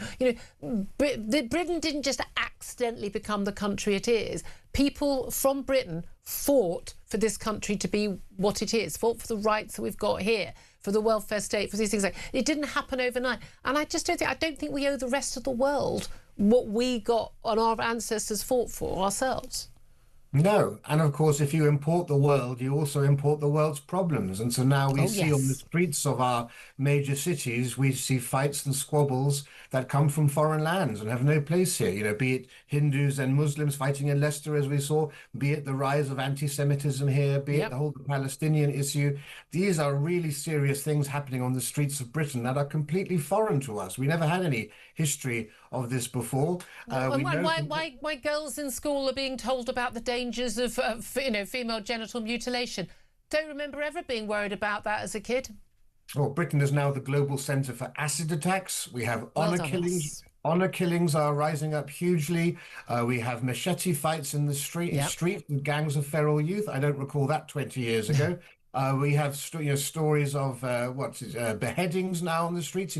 I used to love history as a school child because of the Tudors, and beheadings and all this sort of thing. Never did I think they will become something you would hear about in the modern world. Those weren't extrajudicial, were they? And again, the number of attacks, and I often find myself retweeting, and it sounds very glib, but actually it's a fair point to make, on social media. That thing that never happens has happened again. Yet another sexual assault on the person who has been convicted. Not my supposition. Someone convicted in a court of law by a jury, while we still have juries. Who is a foreign arrival, often an illegal migrant, being given room and board paid for by us, and sexually assaulted a child or raped a woman in the local area. We've got an extraordinary case, an Afghan. migrant, attacked a woman and her 14-year-old daughter with a wine bottle. He's been allowed to remain in the UK. He's a refugee. We can only call him AR. God forbid he has to be safe. He committed a number of serious offences. He including threatening to kill his own flatmate soon after he arrived in Britain. Clearly a danger. Apparently he's got mental health problems. But I don't see why they're our problem. They're his problem. They shouldn't be ours. Born in Afghanistan. He's still an Afghan citizen. Entered the UK in 1999. And he's still here. He's been sentenced to goodness knows how many different things. He's assaulted anyone and everyone, and he's still been allowed to stay here. We've got one Albanian migrant apparently jailed every 2 days. A huge proportion of our prison cells used up by Albanians. Why do we allow any of these people in our country, given the rates of criminality that are so much higher for certain groups from certain countries? Yeah, the mandate of a future government must be, or this government should be, the British state must put the safety of the British people ahead of migrant rights. And it seems so blatantly obvious. Why it's not being done boggles the mind, because the reality is, I mean, this Afghan case draws out two very important issues here, actually. First, the judge in this case, a woman called Elizabeth Ruddock, well, she's right out of central casting as the type of judge people think dominates our immigration tribunal system. Her background is as a lawyer working for the United Nations High Commission for Refugees. Of course she is. So this is a woman who was advocating for refugee rights. Now she's also given evidence to Parliament on the asylum issues. And here she is deciding that this chap who's been violent from the year 2000 onwards, for decades, this man has been violent and repeatedly, that now suddenly he has the right to stay here because his new medicine means that he's not psychotic any longer. Well, look, we need to get rid of these. We need to get rid of these activist judges. We've had judges who've actually were celebrating the defeat of the Tory party over the Rwanda scheme, you know? As Jenrick said, it's like finding out halfway through a football match that your referee is a season card holder for one of the sides there. Absolutely. That has to go. Oh, absolutely. I'm thinking we're going to have a root and branch clear out. You can reapply, but we would like you to actually obey the law rather than try to make the law. That's not your job. Time is against us. Rafe Hadel-Mancu, Senior Fellow at the New Culture Fund. Thank you, as always, talking so much. Says Claire Pissell, your reaction? I think this is a lesson for anybody thinking of voting for the Green Party at a general election, because they would have open borders tomorrow if we let them. Well, I mean, lots of the Labour Party. I mean, Yvette Cooper has never given me a definitive answer about, well, how many people would you let in? Well, anyone who needs, asylum. Well, how many? Give me a number. I hate to tell you, you in the last Tory government, you lot let in more. You put Blair immigration levels on steroids. Yeah, I Boris Johnson put agree it on with rockets. I didn't agree with it then either. I really don't. Well, I'm terrible. I'm always doing this every Wednesday. But it needs to be called out. You do need to call it out. Anyway, 12:50 is the time. Up next, we're going to be talking about all those wonderful new workers' rights that you've got as a result of the wonderful Angela Rayner. She was the Deputy Prime Minister who brought this workers' rights bill into force. It's come into force this April, but it also includes the power of effectively the workers' rights police to enter your office. What will they be doing that for? Well, we'll talk to City AM's Alice Denby about that up next. This is Talk.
crown is facing its gravest test in decades, and the royalty from Talk is your front row seat. With royal reputations under pressure and probing questions about public trust, we unpack every twist and revelation with the biggest names in the business. From the throne room at Buckingham Palace to a mansion in Montecito, we follow every royal ripple. Never miss a moment of The Crown in crisis. Subscribe to The Royalty from Talk on the app or wherever you get your podcasts.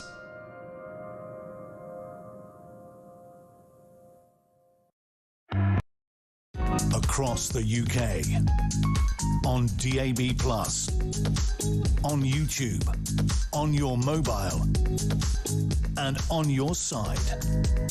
This is Talk. Good afternoon. This is Talk, the Home of Common Sense. 12:52 is the time. I'm just going to talk about workers' rights for 1 minute, but just some breaking news for you. Actually, just down the road from here, actually, the Tate Modern Gallery just on the south bank of the Thames in London has reportedly been evacuated. Nearby bridge closed with counter-terrorism police at the site. It's a big tourist hotspot. Easter holidays, of course, very, very a big tourist spot. But a bomb disposal unit is there.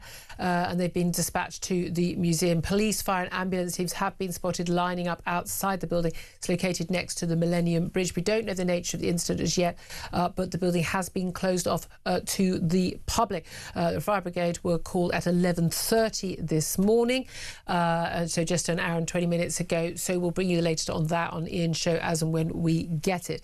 As I said, bomb disposal unit is not a counter-terrorism unit. Apologies, I misspoke then.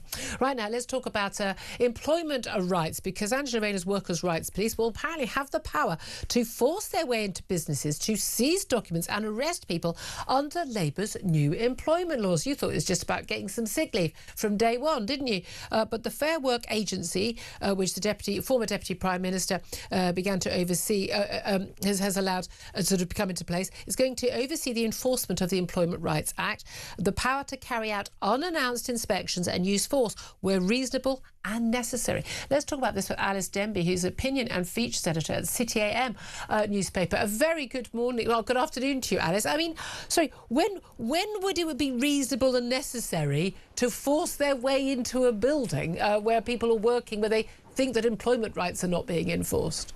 No, I mean, this is absolutely absurd state overreach. And one of the rights that they're supposed to be enforcing here is flexible working by default. So what are they going to do? Break into an office to make sure no one's there? Just check they're all on Zoom from their garden. Yes. Exactly. I mean, you don't improve workers' rights by making people unemployed. And that is all of these regulations do. You speak to any business, they say this makes it more risky and more expensive to hire someone. 2/3 of businesses are planning to freeze hiring in the next year. 1/3 are planning to reduce headcount. So all this is doing is losing jobs for people and harming the economy. It's a terrible idea. And this is the thing. Again, this is a cabinet and indeed a government which has no experience in business and doesn't understand the choices people make. Say, well, yeah, isn't it terrible? You got ill on your second day in a job, so you should have sickness leave. But not looking at it from the employer's perspective. Do they want to take the risk of hiring somebody when they're going to have a massive commitment to them, possibly for a year, even if they don't turn up to work ever? I mean, it's just not understanding both sides of these things. But in terms of the actual rights that people are getting as of this April, what are the key things that people now have a right to which they didn't before? So as you said, it's sick leave and paternity leave from day one. The government did so you were supposed to have protection from unfair dismissal from day one, which businesses were of course extremely concerned about. You obviously need a period to settle in, make sure the job is right for both the employer and the employee. So that's now been pushed back to 6 months. But listen, all this is going to do is create a bonanza for employment lawyers. This snooper squad is able to come in here and levy fines or take disciplinary action on a worker's behalf. So it's not even the worker itself who's initiated this. All this is going to do is create masses and masses of work for our already congested employment tribunals, and as I said, reduce employment overall. I mean, well, the thing is, they're going to enforce things like, minimum wage, modern slavery regulations, holiday pay and sick pay, and there are unscrupulous businesses and employers who do actually treat people poorly. They don't give them their full rights, but surely we've already got enforcement for that. Yes, absolutely. I mean, we've already had the minimum wage. It's already illegal to pay people below that. Look, as you say, there are unscrupulous employers, and it has been difficult to enforce things like modern slavery, mainly because people who are subject to this don't come forward because there's a lot of organised crime. That seems to me like that should be a matter for the police, though, not for some sort of Rainer snooper squad. Yeah, that's a very, very fair point. And again, I suppose I wonder how these businesses would respond, because again, if someone's coming in, if you think that these laws are being broken, that should be a matter for the police rather than the snooper squad. And again, they're probably going to go for the easy targets. We often see this. Enforcement goes for easy targets. Businesses are doing pretty much everything right, but someone wasn't given the right to work from home. And by the way, I don't think you're supposed to have that anyway. You've got a right to ask for it rather than actually a right to it. Otherwise, businesses couldn't function, could they? But they're going to go for the easy targets, like the enforcement does with everything, rather than the people who are really genuinely exploiting people. Yeah, and as you say, I think it just reveals that this government's attitude to business is that it's a problem rather than the growth engine of our economy. They think that that capitalism in general is an extractive, a manipulative, exploitative system. Yeah, exactly. Rather than what we know is that it's the basis of our freedom and our prosperity. Yeah, exactly. It creates the pie that they want to share out. Alice Denby, so good to talk to you. She's opinion and feature editor at City M. I hope you'll come on again. Claire Pearce, this is a big issue. They genuinely do think that, don't they? Bad business, bad bosses, bad. Yeah, anybody that makes a profit is definitely bad. We can't have any capitalism. Does anyone make a profit anymore? Well, that's a genuine question. So. You'd like to think so, wouldn't you? I do worry if anyone's making a profit anymore these days. Really? Good luck to you if you are. I mean, why do we need a snooper squad going around? I look forward to the police coming into my office in the House of Commons. Good luck with that one. Oh, I would love to watch that. That'd be good. Yeah, turn up here. I mean, come on. If you can get the lift to take you to we have smart lifts in this building. We're on the 17th floor. It can be a long wait. Yeah. Anyway, Claire, thank you so much for joining us. Covered a lot of different stories today. Delighted to say joining us right now is Ian Collins. Hello. You see this workers' rights thing? It's